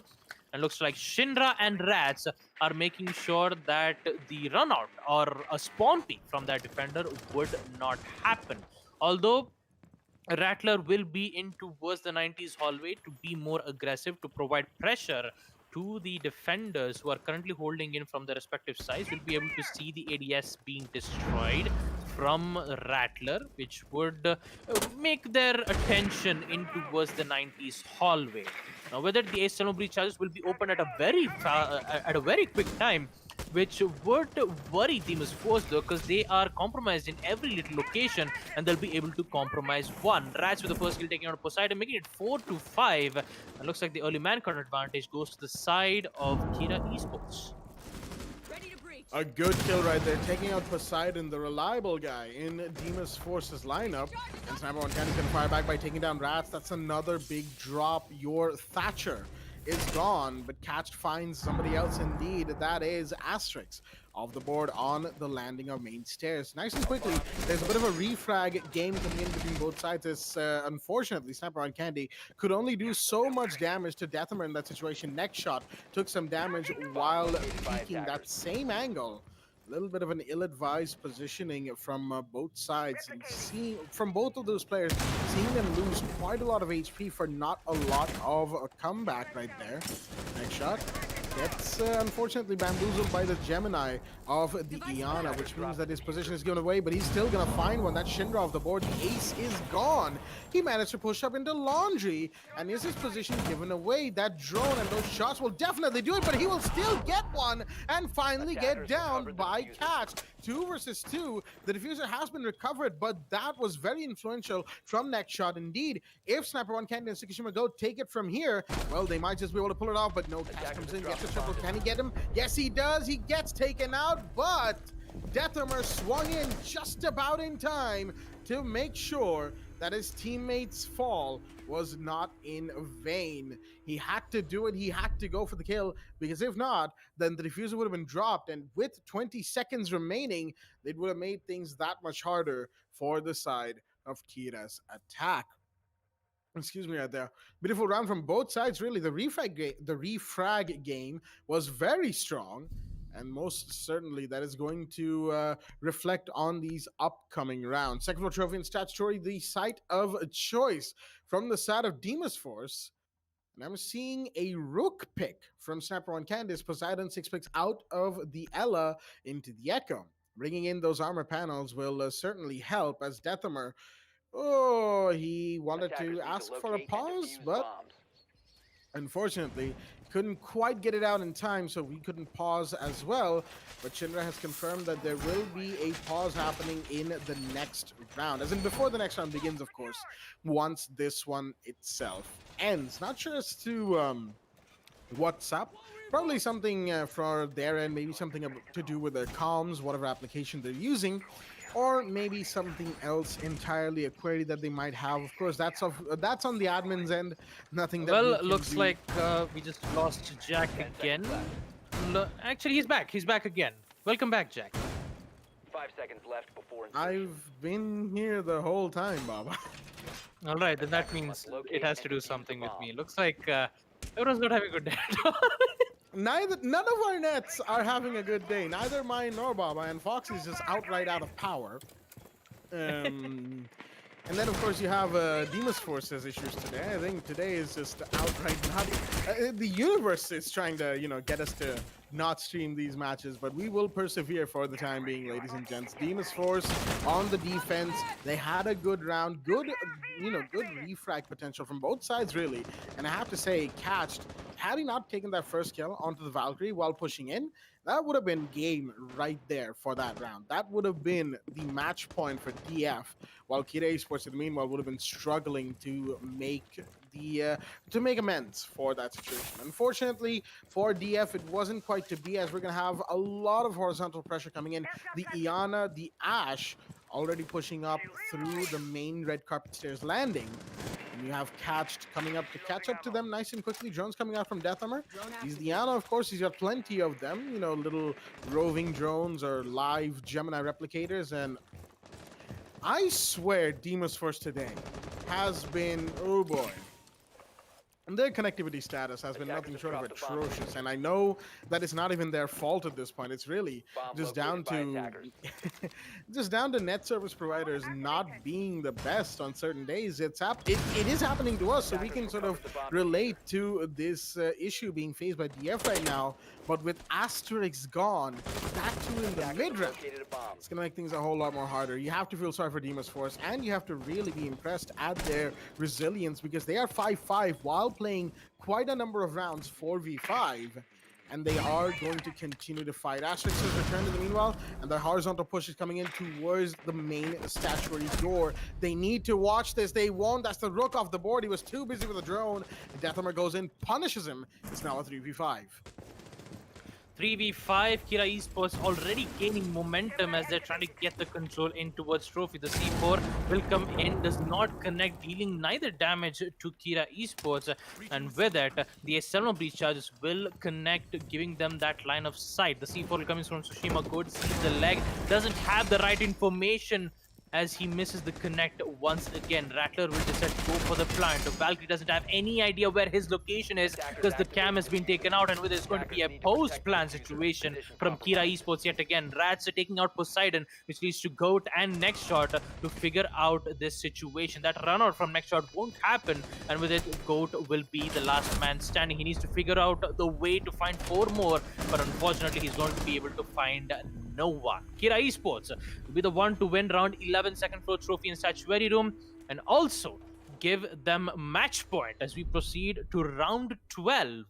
And also we have to go for a pause timer because they did ask from the side of Kira Esports. So, oh boy, this match has it's been a lot of confusions happening, not on the game itself but also on the casting desk as well. I mean, that's not what exactly is happening here. You know, it's just it's league of extraordinary mistakes and mishaps going on from both the sides. I mean, You I'm know, talking about yeah. I both love and hate that you actually managed to pull off that connection. I understood that reference, but to some level, I do understand. I hope I didn't want to at some level, but I do have to commend you, Baba. That was a brilliant connection right there. Thanks for that, Jack. But yeah, Which actually, Mhm. I'm sorry, I'm intruding on your space once again, but you know that I said that that's a brilliant connection from you once again, right? That's actually better than all of our connections combined today. Yeah, you're actually right. It's a sad thing, but it's a thing. All right, joke's over. Yep. Yep. Joke's on. So anyway, as I was talking about the previous match, it's actually this match where Demon's Force so unfortunately had quite a lot of disconnects, and also talking about Kira Esports, they've been figuring out a way to try to handle the way how aggressive Demon's Force were. And talking about the first half, though, it was a 3-3 score line where they did, however, win 2 rounds of attack. Actually, 2 rounds of defense in round 5 and round 6. Other than that, Demon's Force had no problems dealing with it, though. But I believe they're having some major issues on the defense side itself in the second half, in which now is going to be 5-6 favoring the side of Kira Esports. So with it, the match will be resumed as the pause timer will come to an end, and with it, we will continue the round 5-6 favoring the side of Kira Esports, and they'll be the one in match point, while the site will be on second floor Aviator and Games Room. And looks like the a wildcard pick will come in from Rats. He's going to play as the Kebi. Very Attackers need to interesting locate and pick defuse coming as in many from bombs as Rats. they I can. mean, you always see Rats either playing as the Ash, the Zofia, or maybe an Iana at times, but bringing in the Kebi, this is a very interesting one to take note at. And also, he doesn't have the smoke grenade, though. He has a frag grenade, in which there is a higher chances where he might go for a chef's nade while getting the access on first floor. You even have those DMR to make that vertical line to the side. It almost has a similarity to a Buck skeleton shotgun. It's just that it doesn't have a wide range. It just have a single range in which it both has its own ups and downs. But a DMR deals major damage. it's more of like an all-rounder if you'd like to talk about it. But for now, bringing the Dokebi into the field, especially on the 5 to 6 match point, it's going to be very interesting though. Because the reason why Rats bought Dokebi is not mainly because of kills, but also to get the defender camps in which Tsushima Goat is playing as the Valkyrie. She has 3 Valkyrie camps. A lot of information that requires Demon's Force to have information and also convert those information into kills.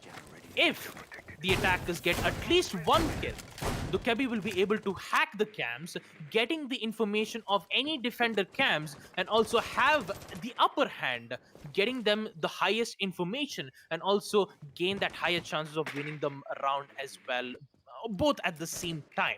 But for now, just going to be a slow push yet again from Kira Esports as they're slowly making their way, getting the control of Astronomy Stairs, but that C4 will catch out of nowhere as Poseidon will claim the Poseidon with the C4 will say goodbye to Cash with a total of 3 with a total of 3 air jabs.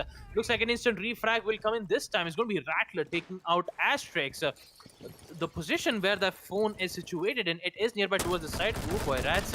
He almost about to seize the head, but Rattler on the other hand, he's going bonkers here, taking out Poseidon. But an instant refrag will come in, taking out Rattler, which would equalize the man count 3 to 3. Here comes a call from Dokebi, which would irritate the entire defenders though. It looks like they will be able to turn it off at the right moment. Keeping that in mind, they have the mute jammers. The mute jammers will block the calls. But at what point? Kira Esports, it is in match point. The round count, the man count is equalized 3 to 3. And now they're slowly pushing into a site. What's going to happen? Will they get it? We're about to find out. Given that it's a 3 versus 3 and the attackers are yet to make any serious headway towards side, outside of Deatham are currently trying to push up 90, the attackers haven't really, as in Kid Esports, haven't really made that much headway towards side. That's the big thing right now. Excuse me, that is the big detracting point from them, but 90 take might just be able to go off, not quite. Gemini Replicator knows where Sniper 1 Candy went, of course, and the Iana will take countermeasures accordingly. But all 3 defenders are currently inside a site. 1 in Vault, 1 Games Room, 2 in Vault actually. So Kishima go more close to Aviator than Vault itself, of course. While sees the soft wall, will do a little bit of line of sight opening. But that's a very loud DMR that he's wielding, of course, giving away his position. Shots about to be fired. Shindo trying to push in. Will he get one? No. Deathhammer gets taken down in the meanwhile as Tsushima Goat is gonna take one. Shinda takes another time. 1 Candy goes down. Next shot, can he find Iana? Trying to push in. No, the ace, excuse me. But no, Rats has already gone in. Gets taken out with a shotgun. It's a 1v1. Shinda with the double. Can he get next shot? No, it's next shot. Shotgun to take the 12th round. Beautiful from the man himself, playing around the bar in Games Room. Unfortunate for Kira Esports, but they could not find the mute, which means they're the ones to win round 12. DF, that is, and you know what time it is. Ladies and gentlemen, are you ready to rumble? Overtime is in play, and we are headed to second floor Aviator and Games Room. Oh boy, such a close encounter from next shot, winning that shotgun gunfight against the ace. Looks like they have found a chance to get back and also make sure that they'll be able to win it out. 6-pick will come in from next shot, switching from the Goyo to the mute, knowing that there is a Dokebi being played, having that instant denial of the phone ring that Dokebi does will get instantly denied rather than forcing yourself to shut it down for a total of 1 or 2 seconds. Having mute in this dire circumstance is very vital and also important for Demon's Force to stay alive. And also talking about Kira Esports, they were this close, so close to win that site and also win that round. And looks like they're going to go in that same side yet again, second floor AVG. So I believe that there is a chance where Kira Esports might be able to win this attack round, but we're about to find out. Maybe even on the next round, even if Demon's Force did win this defense, we might be able to see the Operation Chimera meta aggressive play. That, oh boy, it's going to be a different story that Deimos Force has to talk about. But for now, focusing on the task at hand is going to be action phase overtime for both of these teams, where Kira Esports will be on attack and they will make their way in towards the hallway, actually, right in towards the balcony of study room. A total of 4 players by exact. Snap on Candy needs to make that vertical line of sight as soon as possible, because if he does not at the right moment, he'll get taken out by surprise, knowing that they are slowly making their way in towards the main entrance. That would be Rats. Aggressive peek from Asterix with a pre-fire. Won't be able to get one just yet. Poseidon will be the one doing the roam duty, whereas Rattler will use the breach charge to make line of sight and also an entryway from that specific position, and also cast with the air jabs to block those flank positions coming in from the defenders. Huge, good coordination coming in from the attackers, and also great patience as they're utilizing the time as best as possible, so that when the execution comes in, those utilities will come in play as best as possible. Looks like the air jabs gets caught from the Vomai's magnets, which would give a lot of problems. A lot of utilities being denied from these ADSs and magnet nades. The smoke grenades will come in to block line of sight, as the call will come in from Rats, and looks like the call will come in from the defenders, irritating them, and with it, there is a higher chance where defenders have to worry about it. Frag grenades will come in, but looks like they don't have that vital information. Not going to work out though. And talking about Mujamas though, it is still alive, which would give Kira Esports a lot of problems dealing with that wall, and also a frag down coming in from Poseidon, taking out Rats, whereas Catched will take out Tsushima Gold. 4 versus 4, and this comes down to the same issue that we had from Kira Esports in the previous round. They're being methodical, but unfortunately, it's going wrong somewhere. Deimos Force are allowed to make these plays, these flanks, like Poseidon right now. Somehow managed to make a late rotate, get 2. He's been taken down now, but regardless, a 3 versus 3 with 45 seconds on the clock is not a 3 versus 3 you want to emphasize on. There you go. The Jaeger's is going to push out while you're caught in the Banshee, and unfortunately for Shinra, he gets taken out. Fire comes out from Asterix as Snap-on Candy will go down. And meanwhile, Caps is already inside of sight, dodges the C4 as both of them will fall in. This is where Kira Esports need to win their gunfights. But no, Asterix came out through the hallway. They don't even have the diffuser. Deathhammer gets 1, but can he get Asterix or the diffuser? Either one. He's been seen. Position given away. Asterix falls back just about in time. He's inside of offices. All he needs to do is hold. He does not need to peek. He's on the door right now. Deathhammer's gonna come around, but no, it's going to be Yana who wins that. Asterix, oh, so close, yet so far. It could have been his clutch, but it turned out to be Deathhammer's. As we will see in the instant replay, Kira Esports will be the ones to go into overtime match point in round 14. As unfortunately, by vaulting in towards the trophy balcony, I believe, getting in towards the red hallway, getting that 1 kill, will be able to go for that instant refrag. But the main problem that I have to deal with should be Sniper 1 Candy, who is making his way in towards the landing zone. Tsushima Gold is here with the support, and so does the smoke gas canisters. And with it, Deathhammer will find that weakness, taking out Sniper 1 Candy, gets a double kill. And with it, all Kira Esports has to do is to wait for the attackers to make their move. And talking about that time, they only have 1 minute left to make their mark. An important player, Sniper 1 Candy, taken out from Deathhammer. Things are not looking too well here on the side of Deimos Force, as they only have 50 seconds left to make their push. The hard breaches will come in from the attackers to give them line of sight, but they did not, however, opened up the vault. They have access into towards games room, which would give them their main focus in towards the 90 hallway, but at what cost? Again, time is of the essence. The attackers made a decision to plant in towards the ABG, but the smoke gas canisters is not even letting them go through it. They will, however, push themselves by going in towards the 90s hallway, as Poseidon is the one having the diffuser in hand. He has to push in towards the vault. He has to go for the 15 plant. seconds Next left. shot is here for the cover. 15 seconds left. The attackers needs to make their moves. Kushima Code in towards the vault. Catch gets one as Kushima Code tries to find the Jaeger. Will claim it in the end as it gets into a 1v2 situation. The Ash goes down, and with it, Rats with the SMG 11 claims the life of next shot as Kira Esports will survive, winning round 14, second floor AVG, and with it, a long battle. It was a hard-fought victory in the end, 8-6. Kira Esports will be able to shut down Demus Force's line of attack. Well played from them, and also well played on the side of Demus Force, 8-6. And with it, 10, 11, 10 kills to both Goat, Next Shot, and Sniper One Candy, and also Death Thumber, the MVP, with a total of 14 kills. What a second match that we did get to witness, ladies and gentlemen, and what a way to end that second match. It was exciting, it was jaw-breaking, actually jaw-dropping. Oh boy. Oh boy, I have no more words to say, but I just want to say that it was one of the most exciting matches I did get to cast here. Don't you agree, Jack? Oh, absolutely. That match between Kira Esports and Demon's Force, excuse me, right there, it was amazing in every sense of the word.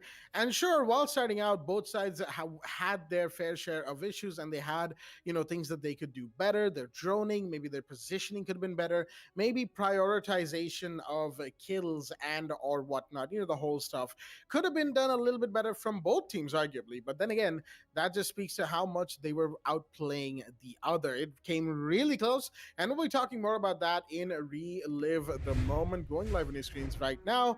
A little segment that we do at the end of every match where we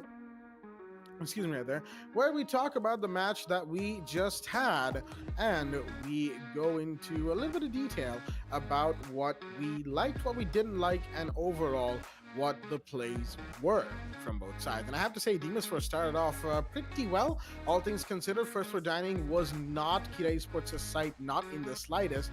Then again, neither was Trophy Statutory. Snapper One Candy in this round, he was absolutely amazing with the Blackbeard. Triple kill for him really set up the round for Demon's Force, and they did not look back, not even once. They didn't even have to. Kira Esports were completely taken by storm, but then Kira managed to pull a round back for themselves. But then going back to that Trophy Statuary site, you're literally giving Sniper One Candy kills as long as he's allowed to get into bedroom. Just look at that shot onto that bomb angle from inside of Trophy. How do you beat that? He didn't even have a shield, and that speaks to the skill of Sniper One Candy, more than the amount that he plays Blackbeard for. How much Blackbeard he's played. I don't even want to, I don't even want to look at that stat. But the point notwithstanding, it just comes down to the fact that he really knows the guns that Blackbeard brings in. He knows the utility that he has, the flashbangs, the breach charges, the divisive face shield that Blackbeard has. He knows them off the back of his house, like literally like the back of his hand. And fortunately for him, and not so fortunately for enemy teams, if he gets his hands on the Blackbeard, there is nothing stopping Sniper, not in the slightest. Though I have to say, Next Shot C4 was also a really good C4 clutch right there. That was another round that you would think that the cover from the side of Kira Esports would allow for Catch to go for the plant, but it wasn't to be. And getting that C4 through was absolutely imperative for that mute right there. He did. Demon's Force took another round. They got themselves back into the lead. Kira Esports started fighting back, put themselves back into match point, and it was a big back and forth between both teams. There, until it all came down to Next Shot on round 12. This man, shotgun in hand, he had to make something of a situation, and he did. Took out the Dekebi. Shinra got his own double. It could have been either person's 1v2. It was Next Shot yet again. But unfortunately, that was the last time we saw Demon's Force take rounds, as in win rounds, I mean, not show advantage or their skill. It was a simple one-round win condition that they just couldn't do. They needed one round. All they needed was one round, and going into max overtime would have given them the room they needed to breathe and to get themselves that win. It was not to be in the slightest. Excuse me right there. And Demon's Force unfortunately fell apart. You know, in the last round, I do have to say though, Vault was pretty much taken, but the push into Games Room was where DF sort of fell apart. You had multiple defenders inside a site. They were just taking bodies one after one. Tsukishima, you know, he tried to go out, get a kill on the 90 hallway. He did find the Jaeger running away, but even then, it really just wasn't there for Demon's Force today. Fraught with connection errors and all the like, it wasn't their game. They will not put any points on the leaderboard today. Speaking of which, let's have a look at the leaderboard that we have for ourselves at the end of this match. It should be a very interesting leaderboard, ladies and gents. And on your screens right now, you can see 4 teams are currently tied for top spot in terms of sheer points alone. And that is a big thing. Points are not, of course, the only thing that determines who gets to be in which place in the tournament. It's also the round conversion rate. And that's why Union Gaming, still with a 13 round conversion rate, sits atop with 6 points, followed by Mischief Gaming, LYC Valiance, and Kira Esports, who just won their game, putting themselves in contention for that top, there are 4 spots. Exterminator, in the meanwhile, unfortunately for them, they're just gonna have to sit around, chill in the middle of the table. Monka, ESM, and Demon's Force not having a good time this season. Really unfortunate. ESM Elite, we expected quite a few things out of them, but being second to last going into day 4 was not one of those things. Monka, same thing for them, really. Coming up from Div 2 to Div 1, back into where they belong, one could say. It wasn't a performance that that we were expecting out of this team. Demon's Force as well, although I'll give Demon's Force the benefit of the doubt in this season, because the last season in day 3 they were in the bottom, they were sort of in the trenches, the bottom areas of the table as well, and they managed to make it back from there to being one of the top 4 of season 3. Can they pull that off? We'll find that out more and more as the season progresses, ladies and gentlemen. However, looks like we are in. All right. Excuse me. They needed a bit of confirmation from our admin about what we're doing, and looks like we will be taking a nice and a short break before we come back with the final game of the night. That's Union Gaming versus LYSC Valiance, which will probably, will go live on your screens in just a short while. After a quick break, stay tuned.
We head for the sky, it's alright.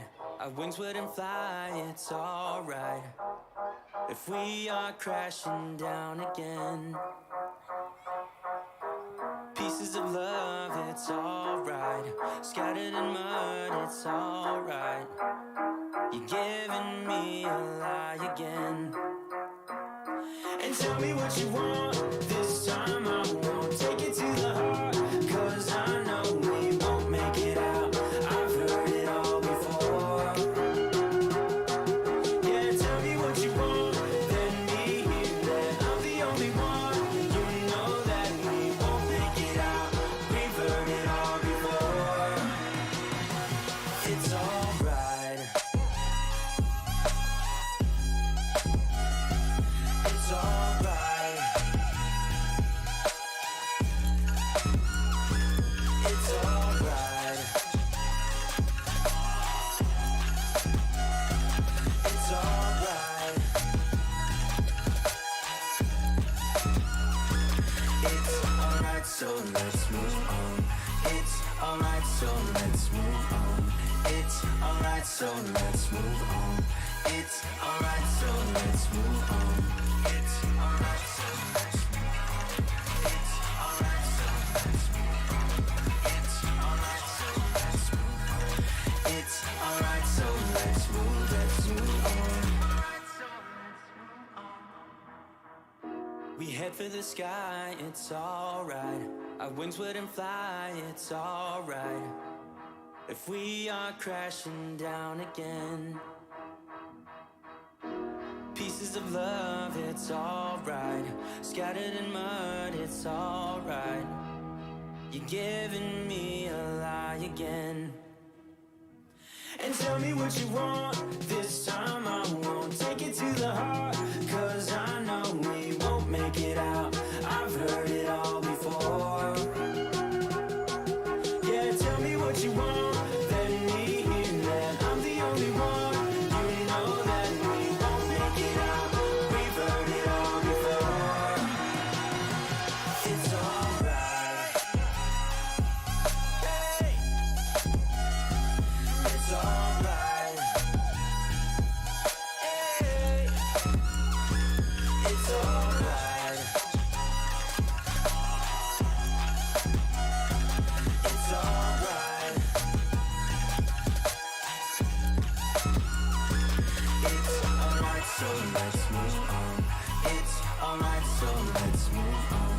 It's alright, so let's move on. It's alright, so let's move on. It's alright, so let's move on. It's alright, so let's move on. It's alright, so let's move on. It's alright, so let's move on. Alright, so let's move on.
Alrighty then, ladies and gentlemen, welcome back to the WD BLACK the Esports Club Pro League for Rainbow Six Siege, supported by Ubisoft here with your hosts Blackjack and Baba Gusta and our admin Eisen, as we are here for the final game of Day 3 of Division 1. That is Union Gaming taking on LYSE Valiance. It is going to be, excuse me right there, a big game for both teams, more importantly for Valiance, as they have a chance to potentially upstage Union Gaming and give them a fight of their life, while Union Gaming will be looking at this match and thinking, all right, we've won against this team before, we can do it again. Whether or not that happens, of course, is a matter of question that will be answered at the end of the match, regardless of how long or short it is. And for Valiance, it is still that revenge story against Union Gaming that they are chasing after. Ever since Season 5 of the previous league, they've been trying to get at UG. They had their chance the previous season, unfortunately couldn't quite get there. This season, they're back at it again, and we'll see exactly how this flows through. But before we do a couple of things, one, let's have a look at a couple of players that we'll be keeping our eyes on in this match while we go forward with it. Dibjol and Jittery as our admins have chosen for the night. Jittery, of course, understandable. You want to highlight this man because he is an absolute beast in all sense of the word. Sure, he may be going through a slump, his words, not mine. Even then, he has wowed us multiple times with his performance, while Dibjol for Valiance is in the same boat, I would say, given that he is one to perform and one to perform very, very well indeed. And both of them have nearly equal amounts of kills to show for 22 and 20 respectively, although Dibjol has significantly more assists because I guess he does play a lot of Zofia and he does get a lot of odd connections with the impact grenades of the Zofia. But then again, Jittery has played Zofia as well, so it's a bit of touch and go on the assist stats. That and the fact that she merely numbers cannot show what assists really do, but there's not much we can do about that at the current moment, ladies and gentlemen. Let's join our players in the ban phase once again on the map of Villa. That is right, we are on a triple Villa day tonight. And Union Gaming are attacking versus Valiance's defense. That's going to make for a very interesting game, let me tell you that, as Ace is the first ban tonight from the side of Valiance. Thatcher, the first ban from Union Gaming. Very standard stuff, really. Excuse me right there, but the Ace is a ban that I really like to see come out, and I'm really not sure why it doesn't come out more often. Why do I say that? Because Ace as an operator has a ridiculously good toolkit. He's got a fairly good reliable pistol, secondary of course. His main weapon, the AK-12, is the highest damage output weapon in the entirety of Rainbow Six, and he's a very versatile version of Thermite, right? He can open up smaller holes, but more holes than Thermite. 3 vaultable rotates into any reinforced wall that he so chooses. So that's a good ban right there, while the Goyo will be taken care of by UG. Another good ban in Valiance, of course, we've seen them play Goyo quite a bit, so having him off the board will help Union Gaming's attack quite a lot in this match, while Valiance will decide to take care of Mira, not because they don't want to play with her, but because they also don't want to play against her. It's a combination of both factors that leads to these bans. Excuse me right there. Had to take a bit of a pause. Ace, Thatcher, Goyo, and Mira are your bans for the day. And before we move into round 1, let's have a look at both the rosters that are here in the lobby for us today. From the side of Union Gaming, we've got Sparko, Jittery, EX7, Beat, and Sandy, a team that really at this point needs no introduction. While from the side of Aliens, we've got Kingslayer, Flickshotter, Invalid, Calculated, and Dibjol. The Omai will be brought in place of the Jaeger by Kingslayer. Interesting 6th pick right there, as the first side of choice will be second for Aviator Games Room. And I've kept the man from the mic long enough. Baba, take it away. Thank you for that, Jack. Round 1 will commence. UG on attack, Valiance on defense. And also, fun fact, this is... in this entire stream, we've only seen Villa being played on the Division 1. And oh boy, I'm very excited for this third match though. UG going up against Valiance. We did get to see some history between these two teams. Valiance trying to get back at UG. making sure that they'll be able to get their revenge. And also UG, they always want to be on top with the help of their hashtag UG on top. But they are still top in the leaderboards as well, being in the first 5 position, seconds to go. and they would love to stay it that way. And with it, action phase will proceed. Talking about the attackers on the side of UG, we have Sparko this time with the IQ to try to take out the yokai drones, maybe by getting a control in towards the living room and using that vertical lines of sight. You have EX7. EX7 will be the one playing as the Zofia, and also the Ash, in which Jit is going to be playing at. A heavy aggressive play from the Valkyrie, which was unnecessary, as EX7 will claim the life of Dibjol, and with it an early man count going down on the side of Valiance. With it, the attackers from UG will make their way in towards the sanctuary room, knowing that they did eliminated one of those players. And that too, it is Dibjol, a very important kill. Although they do have to worry about the 3 of the Valkyrie cams, as which the drones will be able to give them vital information, knowing that there is Womai in towards the main stairs. And also, they have a good amount of opportunity here. Default Camps hasn't destroyed just yet in towards the 90s Hollow, which should give some main information towards the defenders.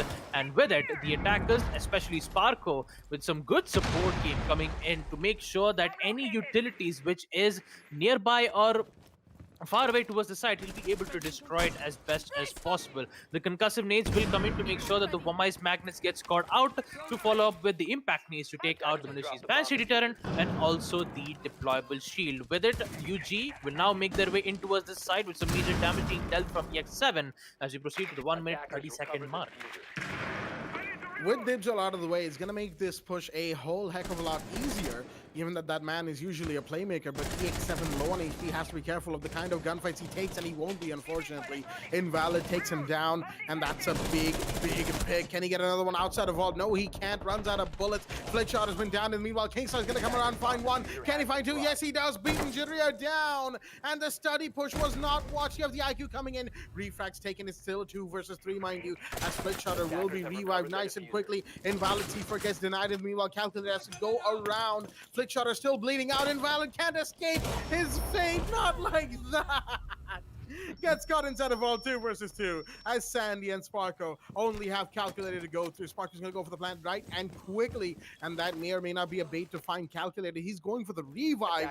Risky maneuver, but the plant will go through. Sandy abandons vault, interestingly enough, as the gas canister will come off from Flickshotter. Calculator goes straight onto the diffuser. Is that advisable? You have Flickshotter for cover for sure, but you need to watch study. He does, turns around, gets a kill, and now it's all down to the last man standing, Sandy. He sees the echo, he gets both as they line up in his line of fire. We will see that in the instant replay. What a way to begin. Both remaining operators of the defense peeking him at the exact same time. Well, not quite peeking him. The echo was out in the open, but the smoke decided to get a little bit ahead of himself. Should have probably, hung back. Even if the echo fell, he could have made a play from that smoke. He didn't, and he got taken down for it. 1v2 clutch as we will move into round 2 off the back of a very, very good first round indeed. Oh, heading into Aviator and Games Room again. Valiance could have had that first round nearly off the back of a beautiful flank by the Womai. That was Kingslayer in that last round. Unfortunately, that flank could not amount to too much. It was tons of pressure on Union Gaming. I will concede that much. But UG managed to bring it back just at the right time. And now going into round 2, Valiance will remember this. They will remember that UG didn't watch, had almost nobody on the study watch. They got taken out by that angle, so they could potentially, if they managed to preserve the operator playing on main landing, have an active study watch. Should that happen, then they might be able to trap Union Gaming inside of site itself. Somebody needs to go out of 90 into a flank, and meanwhile, should their roamers be taken care of. But Union Gaming will also remember the fact that study was somewhere that they didn't actually see. So if they are, if they manage to adapt to that round condition, that little change that they needed to make, then it will be a much tougher round for Valiance to take back should UG once again take the lead. We'll find out which side this round goes to. Pre-play C4s, utilities, rotations, all being put into place as round 2 is underway. Well, round 2, whether UG will get their first win. A beautiful 1v2 clutch there from Sandy, eliminating 2 birds in 1 stone. And this time, the site being the same, second floor ABG, and also not a early kill this time, where Kingslayer did try to contest against EX7 in towards main entrance, and looks like Kingslayer will be met with heavy resistance, and I believe that's going to be EX7 who's making his way in towards living room. Needs to be careful though. Valkyrie is still holding in towards the toilet as the attackers have no idea where he is. The prefaz will come in. There has to be that aggressive play from Valkyrie, in which Kingslayer is going to do exactly that. Sees the head of the EX7 and he's going to miss it, compromising his location, but still he gets the kill. Kingslayer eliminating 1, but will he get refragged? No, it does not. Kingslayer gets 2 more, taking out Sandy this time, putting the 3v5.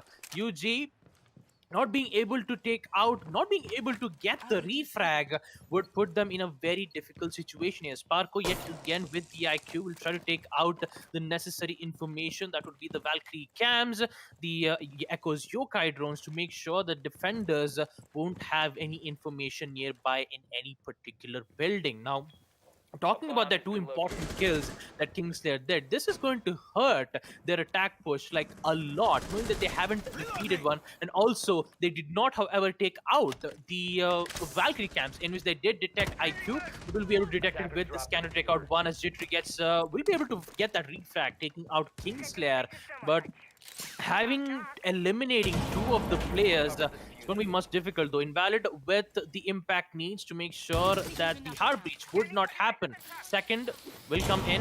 Can it get denied? Yes, again. And with it, the third one will appear from Beat. And also it gets denied yet again. A good teamwork coming in from Valiance, making sure that they would not open up the vault, but it is half done. They have angle to watch at, but not an entryway towards the vault entryway. The Dibs will be able to get 1, which leads to a 2v4 situation.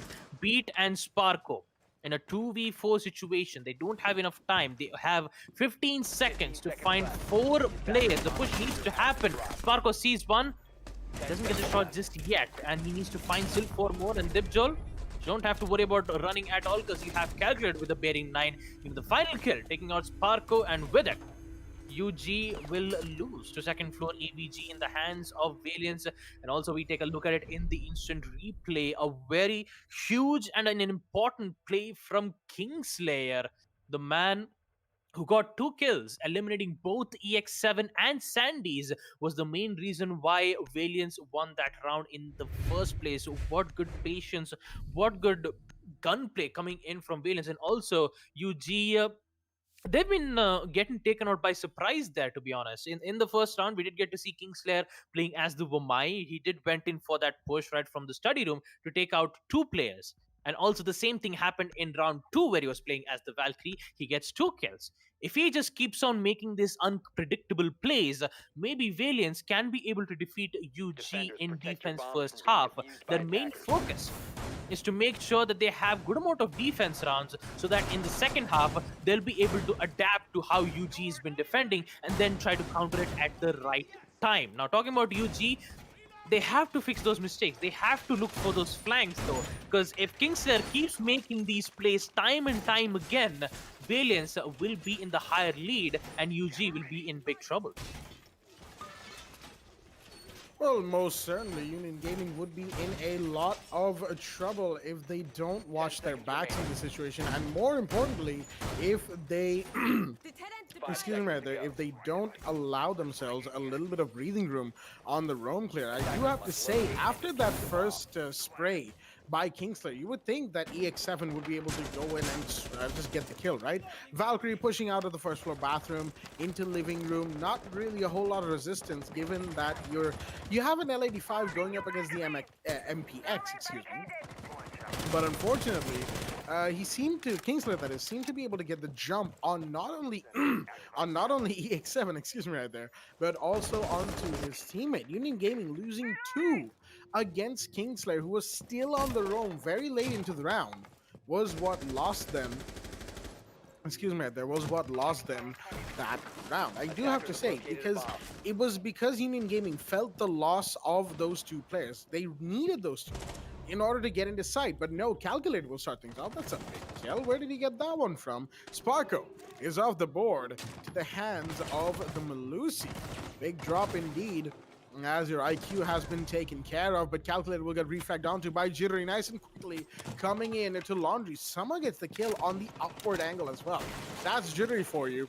And he's not going to shy away from these peaks. His position will be given away. No, he actually gets a kill. That was a downed invalid. Already taken care of. Jittery's inside of his site. Well, no, he's actually in it down below. Excuse me, I temporarily messed up where the site was in my head. EX7 gets killed, but then gets refragged from a vertical angle, as the way that Valiants are playing this is they're really playing, I won't say off site entirely, but they are playing away from site. The way they set up Kitchen made it look like that was the site itself, and Jitter is going to get taken down in the meanwhile by Flickshotter, as it's now, excuse me, there, a 2v2. The smoke came in, took a kill, fell back, but beat is very close to site right now. You have the gas canisters potentially going out onto Sandy's location, but you have to watch for the Hibana. Are they doing that? Some tells me they're not. Flashbang goes out, but that's going to be caught by the ADS. A second ADS catches the second flashbang, and now they have to try and get the plant down. Where's the diffuser? It has to be recovered. It will be nice and quickly, but Dibjal has made his way back into statuary. He's holding the cross angle. Flickshotter's coming in as well to make sure that the push doesn't come in from UG. 40 seconds and less remain as Beat is caught inside of bedroom. I'm not sure how or when, but he is. He's still got that Banshee to take care of, and it will be by Sandy.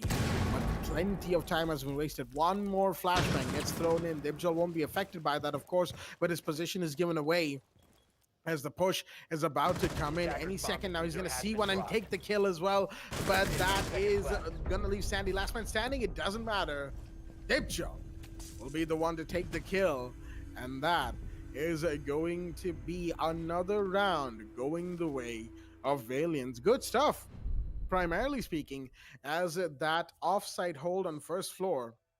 It did result in a few kills, I will give them that, but it was primarily Flickshotter and Dibjal holding inside a site that gave them the round. Had those two not been able to get those kills when they did, that round would have definitely gone the way of Union Gaming. Now we're going to head to first floor dining room and kitchen in the fourth round, going 2-1 on the scoreline, as Union Gaming are not in the lead. You know, something that excuse me, something that we as in ourselves, myself and Baba here and our admins were talking about pre-match was we sort of expected Union to start off pretty strong, right? It is Villa, yeah, understandable, you know, LYSC is on defense, so that sort of flew in the face of the defender-sided nature of Villa, but Valiants are certainly making it count. Union Gaming needs to step up their game if they want to win this match. Well, I have to totally agree on that, Jack. Knowing that they did win the site on second floor trophy and also using first floor dining as a sort of a bait from the from the attacker side, which would force them to take out two of the roamers, in which they did succeed, but they could not win that gunfight against a Flickshotter. What a good gun plays and also patient game coming in from Valiants. It's like they've read UG's strategies like it was in a book. They just know what kind of plays that they're doing. They know what kind of push that they're making. The only difference is, can they keep up the pace, knowing that they have good amount of access of cams, in which most of the time it gets destroyed from, from Sparko. I mean, he knows what he's, Sparko knows exactly what he's doing. He has the IQ, he has those, scanners to make sure that the balcony cams would not have such good information, and also making sure that they would get the higher chances of winning. Dronauts will come in from the attackers, knowing that there won't be any players holding in towards the courtroom, and looks like Sandy will get the first drop. It's going to be Dibjol in towards the statuary room. And with it, the early kill is in the favor of UG. And just as it's kind of a similar thing on round one where Sandy gets the early kill. Actually, it was EX7 who got the early kill in the first round, but this time it's going to be Sandy who gets it, and EX7 getting one more, taking out one of the players on the side of. It's going to be invalid, but an instant refrag will come in from Flickshotter, taking out EX7. But still, the man count in which Valiance has is not in a good way though. Taking out Dipjol and Invalid would put Valiance in a difficult 3v4 situation here. With Sledge's help, they'll be able to take out some of the important utilities, the jammers, the cams, and also the IQ will be able to detect the head of the pulse, in which Sandy will be able to take care of that situation, taking out Calculated as the aggressive push comes in from Kingslayer, misses a lot of opportunity and a lot of shots with the UMP. Oh no! A lot of shots whiffed in from the UMP, and in the end, it's going to be Jittery taking out Flickshotter as UG will win round 4, first floor dining and kitchen. And also we take a look at it in the instant replay. Oh boy, it was quite an unfortunate play there from the Pulse. He did see the hand of Sledge. He was looking at it. Like, Sledge was literally at the animation to open up the vertical lines of sight in towards the bathroom. He had that window of opportunity. Unfortunately, he missed it at the wrong time. Oh boy, that flank would have been great. That flank would have been the change for Valiance. Unfortunately, it could not. Opportunity missed, and with it, the score will be equalized 2-2. The site will be on second floor AVG with a 6-pick as Flickshotter switches from the Frost to the Bandit. I mean, you really need to have a bandit on a site like second floor AVG. You need to make sure that the Defenders, attackers protect would your not bombs open up from the being walls defused by in the attackers. early rounds, where the attackers have the upper hand, waiting for the defenders to make their move. And also, having a denial is very much important. And talking about it, we won't be able to see a deployable shield from Echo, but instead it's going to be an impact nade, mainly to try to counter the breach into was Vault, in which Beat will be the one who is the only operator who has the hard breach. Take out Beat, and then UG won't have any ability to open up any hard breached walls. So if Valiance seconds left. figured out a way, if they even go for an early spawn peak to take out Beat, Attackers' that would objective is give to them locate a bomb and defuse one it. step ahead and also one step closer to winning this round on site AVG. They just need to be careful. Is it going to happen though? Dipjol already in the spawn picking towards landing window, won't be able to find any players as of yet. So he's going to fall back in towards the site. And looking at it, UG is very confident to take this round. Well, they will be confident, that is for sure. Confidence is one of the biggest things you need when pushing into a big defensive hole that Valiance have set up. Something similar to what Valiance have set up, I do have to say. And it's something that really distinguishes teams from, the top tiers from the not so good teams, if you will. And I don't mean not so good as in, just because they're not top tier, they're not good. They are very good teams in and of their own right, but confidence in your hold, in your push, in your gunplay is something that some teams just lack due to inexperience, maybe because they've been on a losing streak, maybe the team has been on a slump, and that lack of confidence is something that hurts them going forward into their matches, whatever match they may be going up against, even a team that they have won against before. Attackers have located a bomb. Without the confidence that you can in fact do it, it wouldn't exactly work out the way said team thinks it will. Now, of course, enough about the philosophical nonsense, ladies and gentlemen. Coming back into the round, Flickshotter. M870 in hand. Interesting decision from the man, but then again, given that he's playing around that vault area, it's a fairly close quarters combat situation. So having that in hand is certainly going to help him in this situation. Beat lining up a flashbang, but the Malusi's Banshee is very much present in there, and neither he or Sparkle can get rid of it without the use of, say, EX7's impact grenades, say Jittery's breaching rounds, or Sandy's grenades. And to get them, they need to make sure the ADSs are nice and cleared out. So a little bit of timing related, excuse me, the timing related stuff is going to happen. But no, the grenade I don't think took out the Banshee right, but that's a little unfortunate. Invalid tags Jittery just a little bit, but Jittery of course was zooming on first floor. He is more than safe as beat in the meanwhile, trying to go for vault breach, but it's being impact tricked, I think, in this situation. Yep, there we go. Once again, this has happened before. I'm not sure how UG are still doing the same thing for Aviator Games Room. It got impact tricked the last time, and yet they're going for it the same way. There's no variation. In the meanwhile, Jittery pushing through towards Teddy. He needs to get in there, but no, Spark is going to go down. Beat's going to the plant right now, and the Jaeger will get refragged onto, but Beat gets taken down, shotgun in hand. But no, it's all a refrag game, as the Sledge will be the one to take the diffuser. Can he get the plant off? He's going for it. Where is the X7? He's got cover, only barely, but Kingslayer comes in. C4, and I think that was from below as well. Unfortunate, as we will see in the instant replay. Valiance will take Aviator Games Room off the back of a very, very close C4 indeed. That round could have been, and some would say should have been, Union Gaming's, but where they unfortunately did not do their work was taking care of Kingslayer. You need that man gone if you want to have a successful execute on the site. It's something both myself and Baba touched on in the first couple of rounds of this game, is if Kingslayer is allowed to be, is allowed to run around the map, and excuse me, if he's allowed to run around the map in any situation where an execute is happening, he will find a way to reverse the situation on its head. And oh boy, did he do that in that previous round. It couldn't have been at a better time. Literally could not have been at a better time for the side of Valiance, and he did. And that's why we're seeing Valiance continue to stay in the lead. Union Gaming once again losing the equalized down count situation.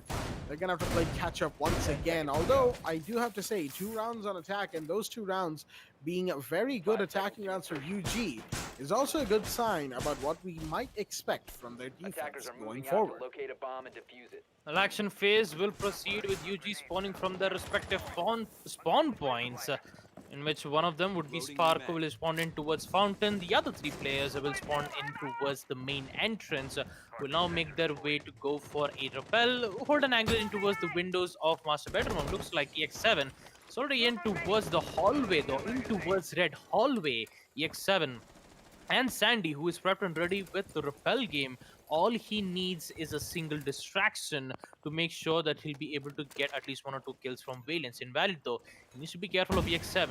Last scene he was in towards that specific position. He gets denied immediately from Invalid. A beautiful shot this time with the UMP taking out EX7, but an instant refrag will come in right from the basement stairs. It's going to be beat right from that right from that rappel to go for that instant refrag.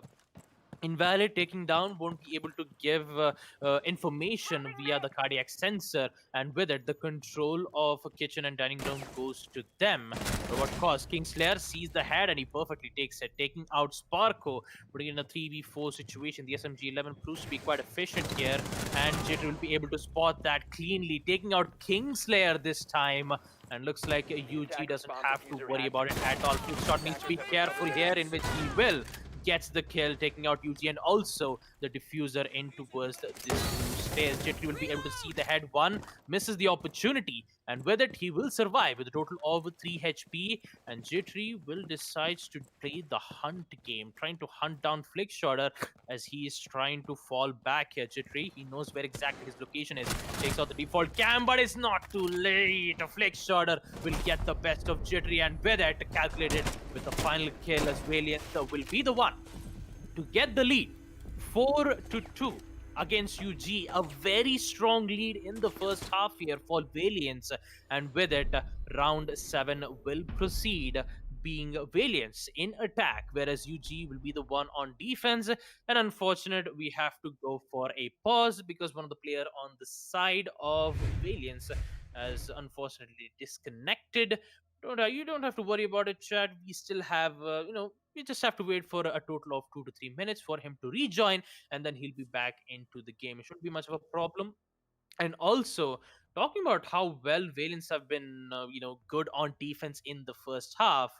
It is very good to see how Kingslayer, the man who escaped the hands of UG, did try to make amends, getting that double kill in the first round, and then the good plays. I believe that was a 2K from him in round two and round three, where he escaped twice and denied the default plant as well. It was all Kingslayer who was doing all the heavy work, and also Flick Shorter Invalid, the ones who were making sure that they would waste a lot of time in which they did succeed, especially Flick Shorter, who was in 10 HP.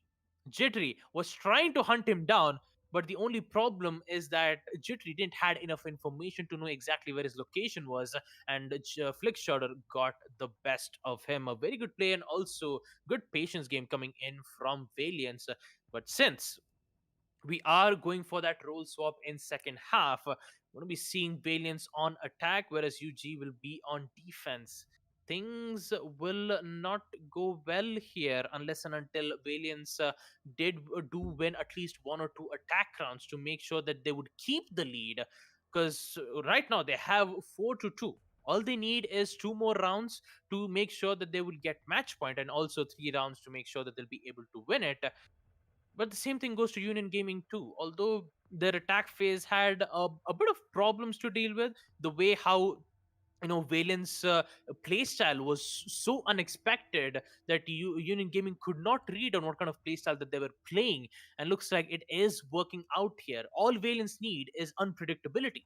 If it works out, then UG might have a lot of problems dealing with Valiant's style of attack. That could certainly be the case. Excuse me. That could certainly be the case in this situation. Should Valiance be able to bring out a interesting and amazing attack game? But mind you, Union Gaming on the defense on Villa has proven themselves time and time again to be an amazing team. And they will be doing that today. They won this match, don't get me wrong, because while a 6 point lead, while 6 points, excuse me, on the table is a good thing to have with a 13-round lead, that 13-round lead will mean nothing should teams get ahead of you in terms of points. Union Gaming will still need to be at the top of their game going forward from here if they want to stay on top of the leaderboard. That is what it entails to be the running for the champions, if you will. And given it is Union Gaming, it should come as no surprise that they are also returning champions of this leaderboard as well, ladies and gentlemen. It's going to make for a very interesting game, this one that is. And like I mentioned before, it is, after all, just a little bit of a revenge match for Valiant, seeing as they were the ones to get bested by UG multiple times before. This is their chance to make things their own, to turn the match around in their favor. And if they're able to make it work, well, paint me a happy caster.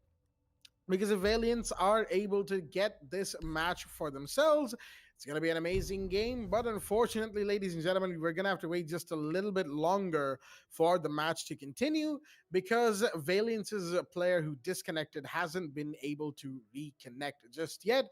And excuse me right there, we're going to have to go into a full rehost in this 4-2 round situation. I know, it is a little tiring at this point. We had a gigantic rehost in the last match, and we're having another huge one here.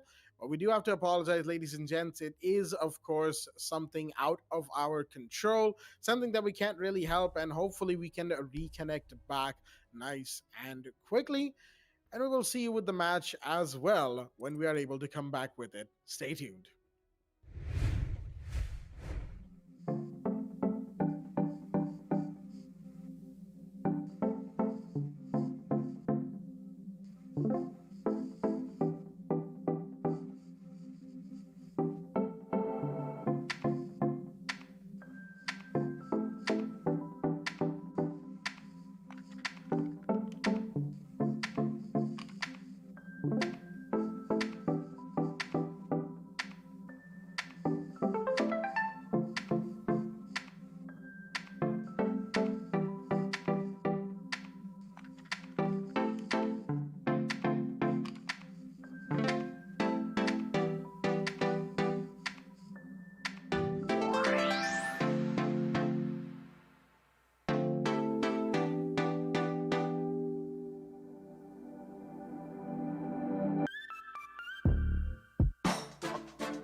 right then, ladies and gentlemen, welcome back to the game between Union Gaming and LYSE Valiance, which will be going back live on your screens nice and quickly. I know we had to take a little bit of a break there, but thankfully it was short. Everybody's back in the lobby, and we'll be going back live with Villa on your screens once again after a successful first half by Valiance. It is now 4-2 in their favor. Union Gaming now on the defense have to play a bit of catch up if they they don't want to lose this game. That is, of course, going to be a big thing for UG, and for Valiance, it's going to be a big thing to win this match and usurp Union Gaming's current top position. Will that happen? Let's find out by joining the players.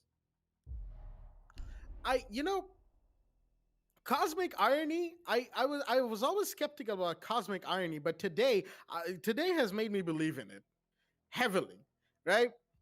We were literally about to roll into the match, and Kingslayer decides it would be a fantastic time to disconnect. Oh boy. I mean, I know, it's out of his control as well. It is what it is, if you will.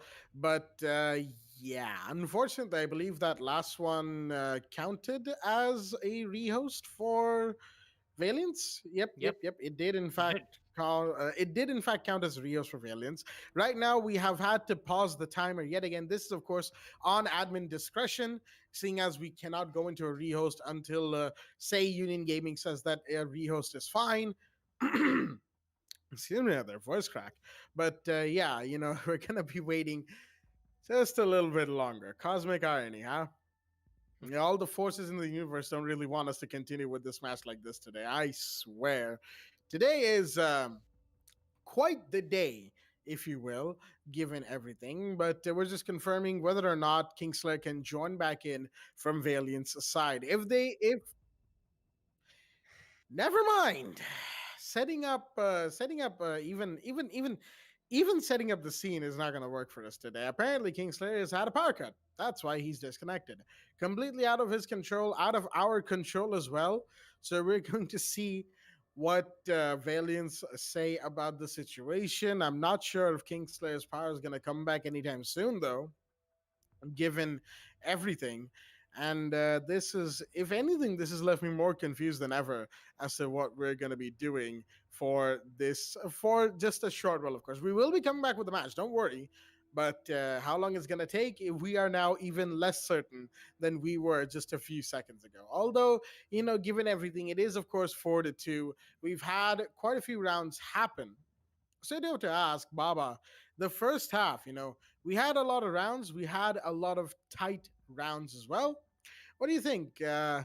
What would say, you were talking to one of Valence's members right now, or UG's members, really anybody. What would you say they would need to change / look into in terms of their own play style and what they could do different going forward from here? Well, talking about UG though, to be honest, I don't have anything much more to say because they're already perfect. I don't have any more problems to talk about in their defensive styles. But for Valiance though, just the only thing they have to worry about is just try to eliminate players who always makes those early kills. So that would be Jittery and EX7. So if they remove some certain players out of the equation, they could somehow figure out a way to eliminate players one by one, or either use smokes to their advantage, try to go for a smoke plant, or just try to use Ying for a very aggressive plant where the diffuser guy would actually go in and try to go for that diffuse plant, and then just try to figure out a way to do that exact moment. So yeah, I would say that there is multiple amount of chance for Valiance to go for it. The only thing that I can say is try to be unpredictable. If we just do the same strategies, I would say the standard plan that most of the sites we go through, it would be much more predictable for UG to go for, and also in the end it would be very easier for Union Gaming to understand what kind of positionings they're in, what kind of push that they're making, and also they'll be able to eliminate them without even having to deal with the push coming in from Valiance. So expect Valiance's attacks to be as split pushed as possible, because it's not going to be like every four players pushing in on one specific direction. You might see one player in laundry, you might see one player in towards astronomy, who knows, maybe one player in towards the red stairs, whereas there might be two players, which would be the normal Thatcher and Thermite, who always makes their way to try to get into that specific direction. So to give you guys an update, there is going to be yet another rehost. We have to apologize for that, but hopefully we'll be able to get back as soon as possible without having any problems to talk about it. So yeah, first half 4-2 in favor of Valiance, and also it was in defense. So for now we just have to go for a break yet again. We do have to apologize, but yeah, we're just trying to fix out the situation here. So we'll be right back. Don't go anywhere. Just until then, just go and have some popcorn and have some water.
We head for the sky, it's alright.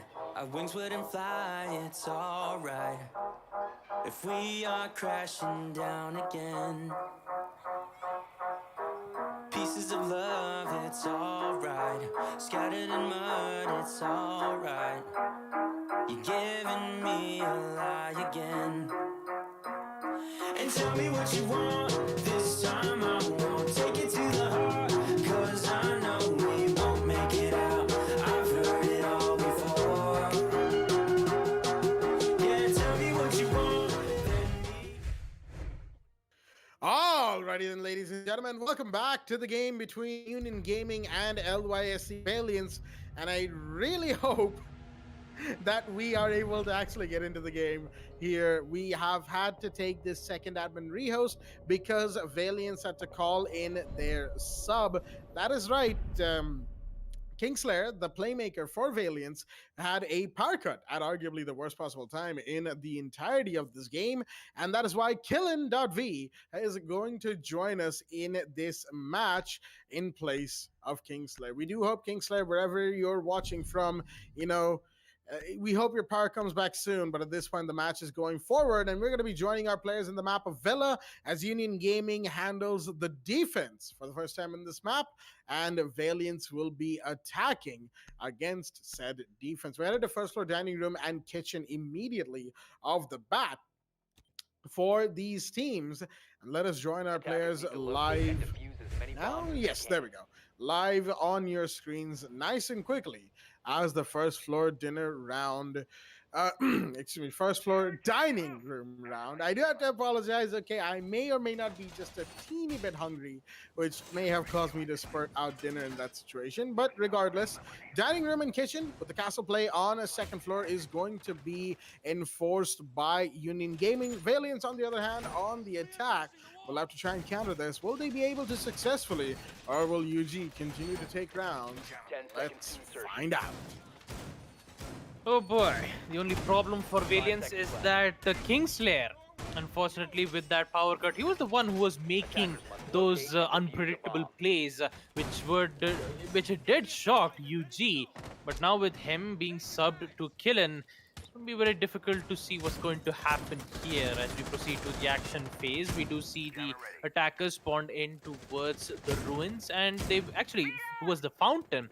And also an interesting operators pick from UG, especially from Sandy, bringing in the Warden, and also some vertical lines of sight being used on the side of the Mute, in which Beat is going to be the one, and also Sparko is going to hold that vertical lines of sight right from below to make sure that they would have good amount of cover, good amount of protection, and also multiple angles that the attacker needs to worry about. Now, currently, it's going to be Jittery, and Sparko is going to hold in towards Sanctuary Room with the help of the armor panels.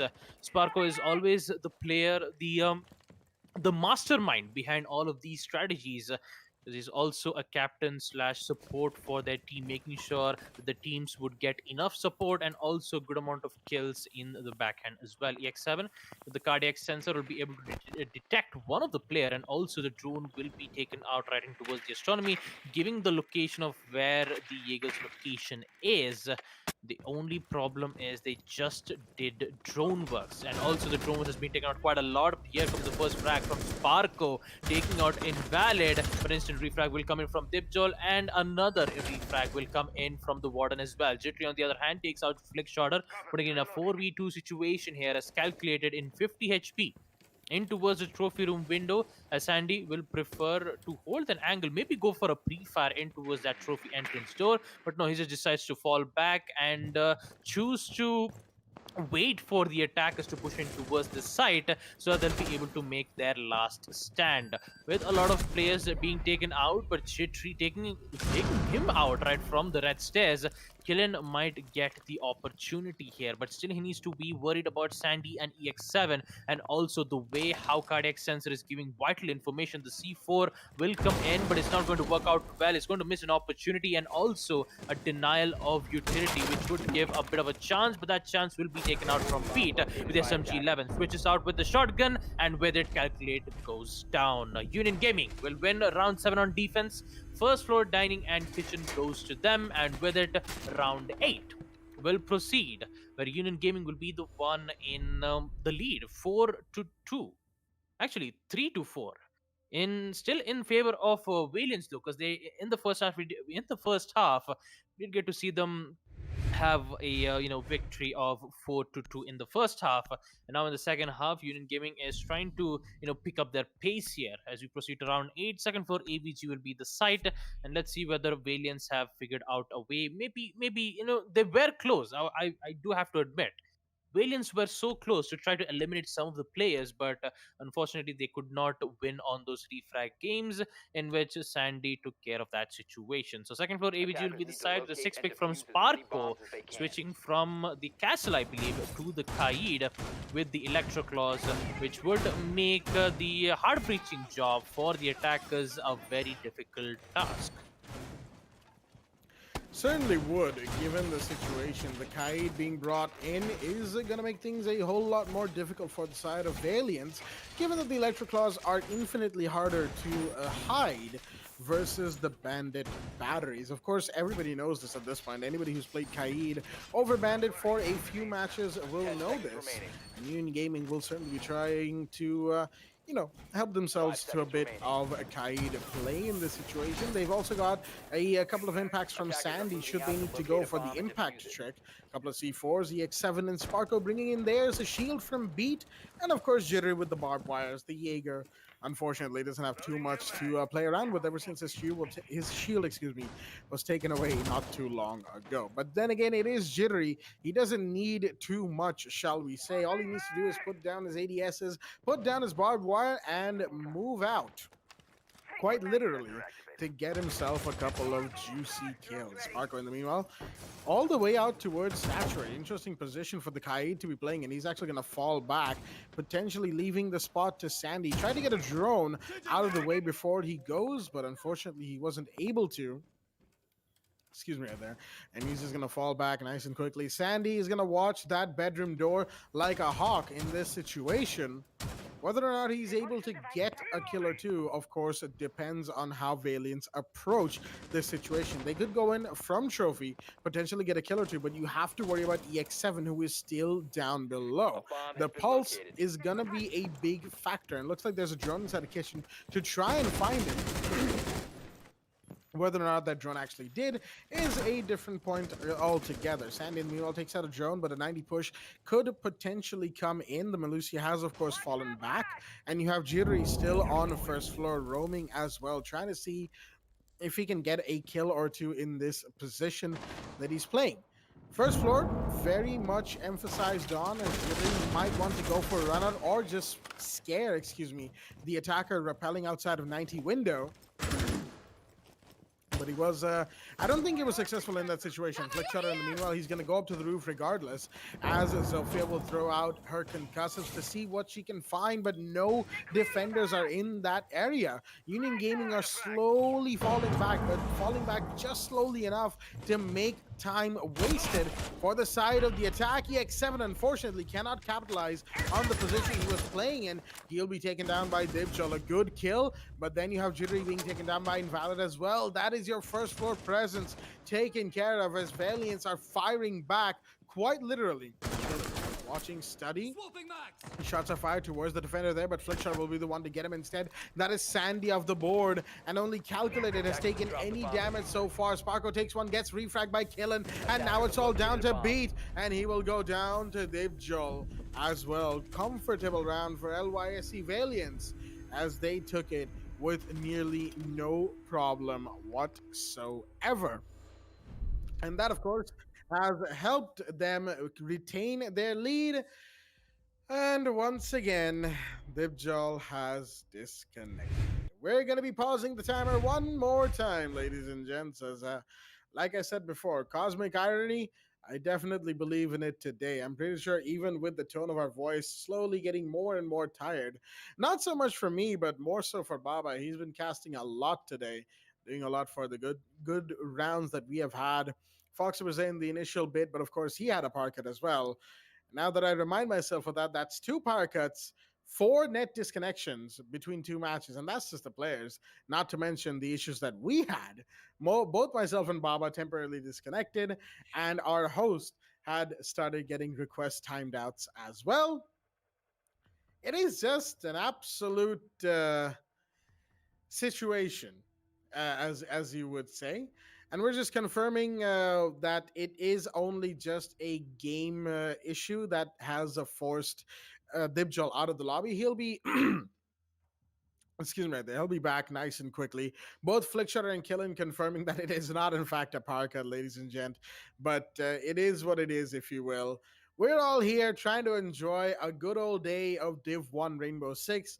And quite literally at this point, I mean, at this point, it's fact that the universe itself doesn't want us to continue with this, but we will persevere on nice and quickly as we're just waiting for Dibjal to reconnect quickly. And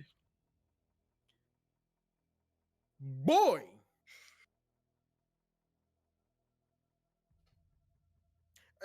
okay, so context is we're actually watching the chat as we relay the information to our viewers, and unfortunately there's a connection failure for Dibjol, which means he cannot reconnect.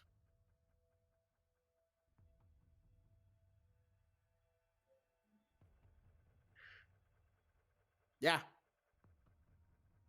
admins are going in to try and figure out the situation. As I do apologize for that little outburst that I had, but really there's only so much that I can continue to detain within myself, these feelings, if you will, because at the end of the day we are human as well. We do ourselves get frustrated and whatnot at these very odd moments, and we try to contain them, but every now and again you'll hear us completely lose it, either laughing or in some cases being a little bit melodramatic. But in this situation, yeah, we can only do so much to vent our frustration as well. We know that our viewers in the chat are just as frustrated, if not more. They all came here to enjoy some Valiance versus excuse me, Valiance versus Union game action. But every single round we go forward for, there's another disconnect, another pause, and I really hope that there is no like admin Rios taken or whatnot. Valiance's Rios has already been used up as well. So at this point, our hands are tied, ladies and gents. We even did an admin Rios to get Killen in, and Dibjal goes out once again. It's actually kind of ironic. Dibjal's disconnection was what started the whole Rios thing for this match, because he disconnected. We had to go into a full Rios because he couldn't come back.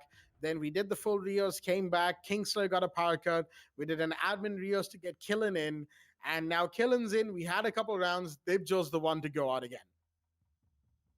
That is some level of cosmic irony right there, and I am not sure how we're going to be proceeding. I do hope we're going to be proceeding with the stream, but like I've said before, myself, Baba, and Foxy, we're just casters in this situation, and quite often we are just as much in the dark as all of our viewers are. So we do hope you guys understand. We can only relay the information as it comes in, and all things considered, I would, in this situation, give it over to Baba to ask, what these rounds were and how, we think that they could go forward from here. But we've already done that. And the unfortunate issue is, and as I can see from Baba's face right there, is the answer is mostly the same, is that both teams are just playing well and getting outplayed by the other team. There's nothing more than that that's happening. And there's only so much that we can say given the situation. At this point, one has to say, like, at this point, we have to ourselves ask, like, what can we say feasibly or do in this situation? We're not entirely sure. Hopefully, the admins have the answers, ladies and gents, but until we do get those, we're going to be stuck here in this, what feels like never-ending pause screen. How many times have we seen the pause screen today? What, like 6 times? I know that might be a high number considering everything, but yeah, it is. I mean, if you do take the other matches in consideration, I would Yeah, say, well, yeah, I mean, that in this stream itself, we've had more than 8 to 9 tactical pauses, 4 to 5 rehosts, and also disconnects from Foxy. I mean, I literally saw his, even his power went out, and yeah, like quite a lot of I believe a lot of internet issues. It's happening in the entire South APAC region. Not quite sure what exactly is happening at the moment. So, yeah. Okay, in a bit of a weird situation, Union Gaming have started disconnecting. There we go. The confirmation has come in. Excuse me. The confirmation has come in from the admins, ladies and gentlemen. We are going to be going into a quick second admin rehost and third overall rehost of the match. Yikes! I guess. Yeah, we'll be back with the match. Stay tuned.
Alrighty then, ladies and gentlemen, we are back with the game between Union Gaming and LYSE Valiance.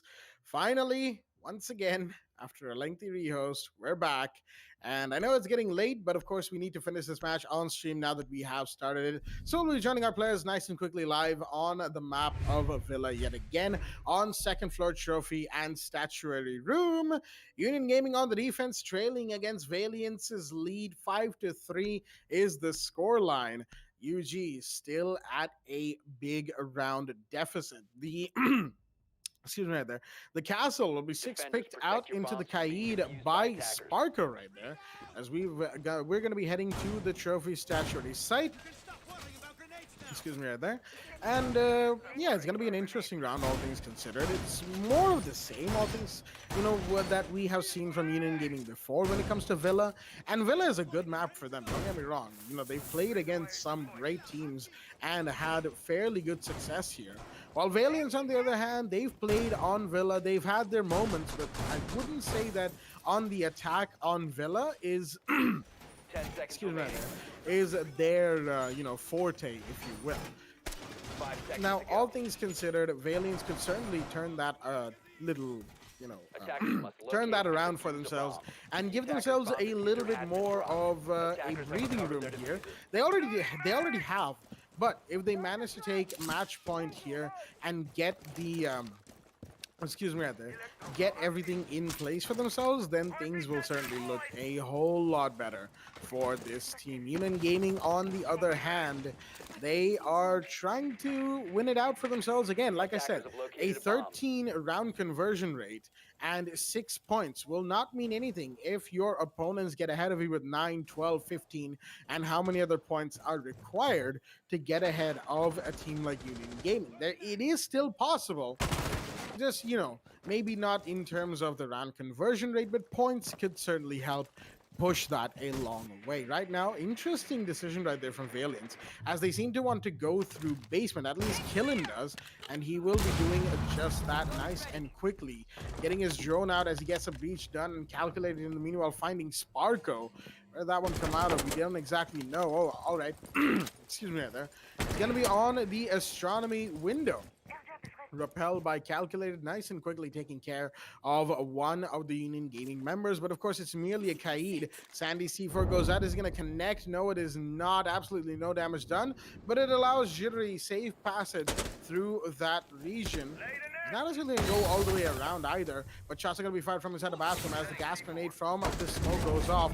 One grenade came in, C4 is going off. It's all happening towards that bathroom astronomy area. A minute remains, and Killen's going to come around from below to find Jittery. That's going to make things a whole lot harder. And Flickshotter gets another one. Sandy goes down, beats low on HP. He's got the shotgun out. He can make it, but he's the only one remaining against 5 whole Valiance players. Union Gaming coming back from the break. It seems they can't keep up. Valiance with the flawless round on round 9 will be the ones to take it. One more round at a time for themselves, and they will put themselves on a match point. 6-3 is the scoreline. Keep calm. 6-3 is the scoreline, and they will be the ones to go into match point, and we are pausing yet again. Union Gaming, thank you. I have to say, mere sarcasm. I do apologize, ladies and gentlemen. But, oh, there we go. EXM's back. Okay, it's not going to be a big pause. Nice and quick. Thank you, Union Gaming. And we are going to be coming back into this game nice and quickly. Oh, in this match point situation, first floor, dining room, and kitchen is the site of choice. And we're just making sure that every member of both teams are ready in this situation. UG and Valiance, match point confirmed. 1 round to go. Valiance are ready. Union Gaming seems like they are. Once again, we just want to make sure that they are and everything is set in place before we go ahead with this game, ladies and gents. And there we go. The ready confirmation has come in. And first floor dining room and kitchen will be the site of choice as we rejoin both teams in the lobby nice and quickly in this match point situation. Oh boy. 3-6. This time is going to be Valiants who will be in match point. The side, though, it will be in first floor dining Defenders, and protect your bombs kitchen. from being I defused by believe the attackers. previous round was also on the same side. No, it is actually on second floor trophy and statuary room. But oh boy, Valiants, they are one round away to win against UG and also make sure that we able to have that fighting chance to get on the top of the leaderboard. Knowing how powerful Valiants is as of now, it's going to be very difficult for UG to understand what is going on, though. We did now we're going to be able to see the armor panels being placed here from Sparko in towards the astronomy window. I mean, it is quite common. I mean, right from below itself, you make that vertical line of sight. It's been used quite a lot when the site is on first floor dining. You always see one of the players repelling in towards that specific location. The only difference is that will we see 3 defending rounds win in a row from Union Gaming, which should put this match on overtime, or will Valiants end this once and for all? We're about to find out in the action phase itself. Killen and the other player that will be calculated, who will make their way in towards the study room. And looks like they will make their way to get the control onto a second floor ABG and also the 19th hallway. The drone works will be able to give them vital information and also get and enter into the site with the help of air jabs to make sure that there won't be any flank spots arriving on the side of UG. The inverted repel game coming in from Dipjol will be able to deal some pre-fires, but still Jittery did try to contest against that window and decided to just fall back. It would be better to just waste time knowing that they are pushing in towards second floor AVG, not at second floor master bedroom. All they can do right now is waste time, wait for the attackers to push in, and when the time is right, Pete will be there right from below. Actually, Jittery will be there to try to get the skills, or EX7, in which he's trying to support his teammates with the help of the cardiac sensors. Now the drone works again will come in from Valiants, giving them vital information. Although Invalid will be the one to first push into a sanctuary room, deals with some major damage. It's going to be Sparko who's going to go down from Dipjol, but he still hasn't gone down just yet. And also they don't have confirmation that he's been gone down as well. The C4 will come in, does no damage, but to flick shot though, as Invalid confirms the kill, taking out Sparko. And with it, the entire team from Union Gaming decides to fall back towards the site and make their last stand. They have good amount of time as well, 1 minute 14 seconds left to make their mark, and with it, Flick Shorter will use the Excaro pellets to make lines of sight. They do have to be careful of impact nades, in which the defenders should have used it by now. Actually, they don't have impact nades. They have C4s here. Sandy with the C4, Beat with the C4. Actually, 3 C4s coming in. Actually, I do have to apologize. 2 C4s and Sandy having the deployable shield, which is in fact, all of them has been used here. And talking about it, UG is currently in trouble, 3-6, and looks like Jittery is going to go down as well, putting it in a 3v5 situation here. None other than Killin. Looks like things are not going to go well here for UG when the execution phase comes in. Calculated gets one, taking out Beat, making it a 2v5. Calculated needs to be careful. There is EX7 right below him. He doesn't have that information, but the ping will come in. Dipjol try to contest, but the knife comes in from EX7. Needs to be careful here. He doesn't even see the Ash as Calculated gets double kill. And now it's a 1v1. Sandy versus Flick Shorter. Who's going to win it out? The site, currently he's in towards kitchen. The flashbang will come in, but it is the Womai. He's the Bearing Knight, and he's going to get the final kill. Oh boy, Lies Valiant, such a close round, ending up in a 1v1 situation. And finally, Lies Valiant will be able to win it 7-3 against Union Gaming.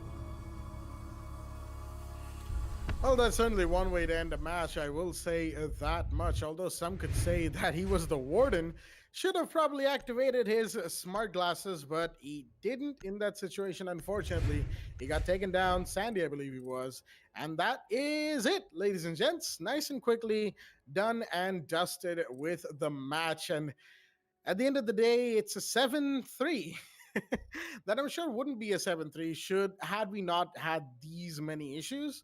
But even the players are tired, and at some point, they start to sort of lose energy. So do we here, but we're not quite done with the match just yet. Sure, Villa may have been won by Valiants, who have had their revenge within the TEC Pro League. But, we are not quite done, as it were, as right now we will be going into Reel of the Moment, just a short minute, of course, to talk about the match that we just had and talk about what went wrong, what didn't, although we kind of already did that like 3 times in the rehost that we had. But we'll be going live with the Real the Moment nice and quickly. And all things considered, both sides played this match pretty well, at least initially, before we had started having the rehost epidemic.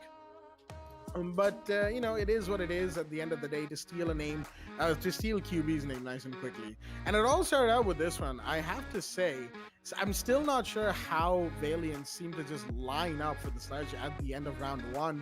Sure, Echo was going for the counter defuse, but he had the smoke. He could have just fallen back and played it nice and still.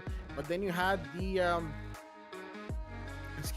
second round that Valiants played extremely well. They took out UG one by one, not over peaking, not outdoing, not overselling their defensive points. They knew what they needed to do and they did it very well. They took 2 rounds back to back, but then UG decided to fire back on first floor dining room. And that's going to make that, of course, made things a whole lot more difficult for Valiance. And I have to say, Kingslayer, that potato hurt him and Valiance's soul. That hurts the soul to see for everybody involved. But of course, Union Gaming managed to take round 4, continuing on that trend. 2-2 in the scoreline, 5 versus 5. The scoreline, man count, in that scoreline. And you had Union Gaming trying to go for a very late plant. 10 seconds left in the round, but of course that doesn't exactly work if all 5 defenders are alive and kicking. And unfortunately, UG learned that lesson in an unfortunate fashion, which was Kingslayer's C4 from below. Excuse me right there.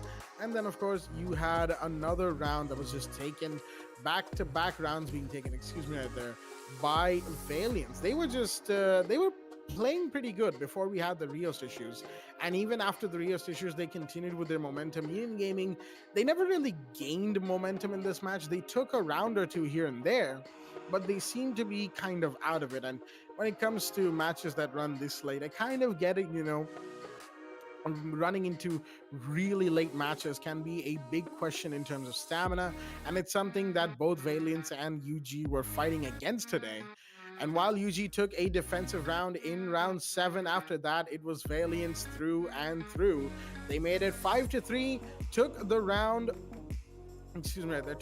on a second floor trophy, which was a flawless round as well. Looking at it right now, I kind of had to really quickly remember, and the replay helped. A flawless round to give themselves the match point, and then of course there was no stopping them. Although I have to say, how did Killin miss EX7? That would have been a round loss had Calculated not come in to take the kill. And even then, Sandy came in with a refrag. The flashbang came his way, but unfortunately, of course, I think he forgot for a split second that he was Warden and he could counter that. But unfortunately, for UG, they will no longer be the top of the leaderboard. That honor goes to LYSC Valiant, who have not only usurped Union Gaming, but also dealt a massive blow to UG's round conversion. It is no longer in double digits, it's down to 9, as UG are down to second place. Valiants take the top spot at the end of day 3. And we are going to be moving into the end of the stream nice and quickly. UG second place, followed by Mischief and Kira on 6 points each. Monka as well in the middle of the table. And then, of course, you have Exterminate, ESM Elite, 3 each. And finally, Demon's Force, who can hopefully pull back for this final, well, not final, but penultimate season of the Pro League. But with that being said, ladies and gentlemen, that is going to do it for myself, Blackjack, and my co-host, Baba Gusta and Armin Eisen for today's match. And we'll be coming back live tomorrow with Division 1 Day 4, which is going to hopefully have less rehosts and more exciting action. Stay tuned, and good night.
We head for the sky, it's alright.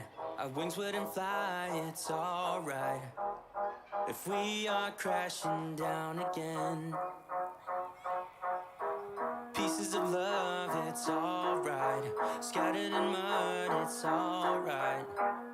You're giving me a lie again. And tell me what you want, this time I won't take it to the heart. Cause I know we won't make it out, I've heard it all before. Yeah, tell me what you want, let me hear that I'm the only one. You know that we won't make it out, we've heard it all before. It's alright. It's alright. It's alright. It's alright.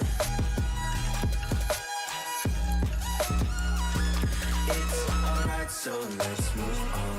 It's alright, so let's move on. It's alright, so let's move on. It's alright, so let's move on. It's alright, so let's move on. It's alright, so let's move on. It's alright, so let's move on. It's alright, so let's move on. We head for the sky, it's alright. Our wings wouldn't fly, it's alright. If we are crashing down again, pieces of love, it's alright. Scattered in mud, it's alright. You're giving me a lie again. And tell me what you want, this time I won't take it to the heart. Cause I know we won't make it out, I've heard it all before. Yeah, tell me what you want, let me hear that I'm the only one. You know that we won't make it out, we've heard it all before. It's alright. Hey. It's alright. Hey. It's alright.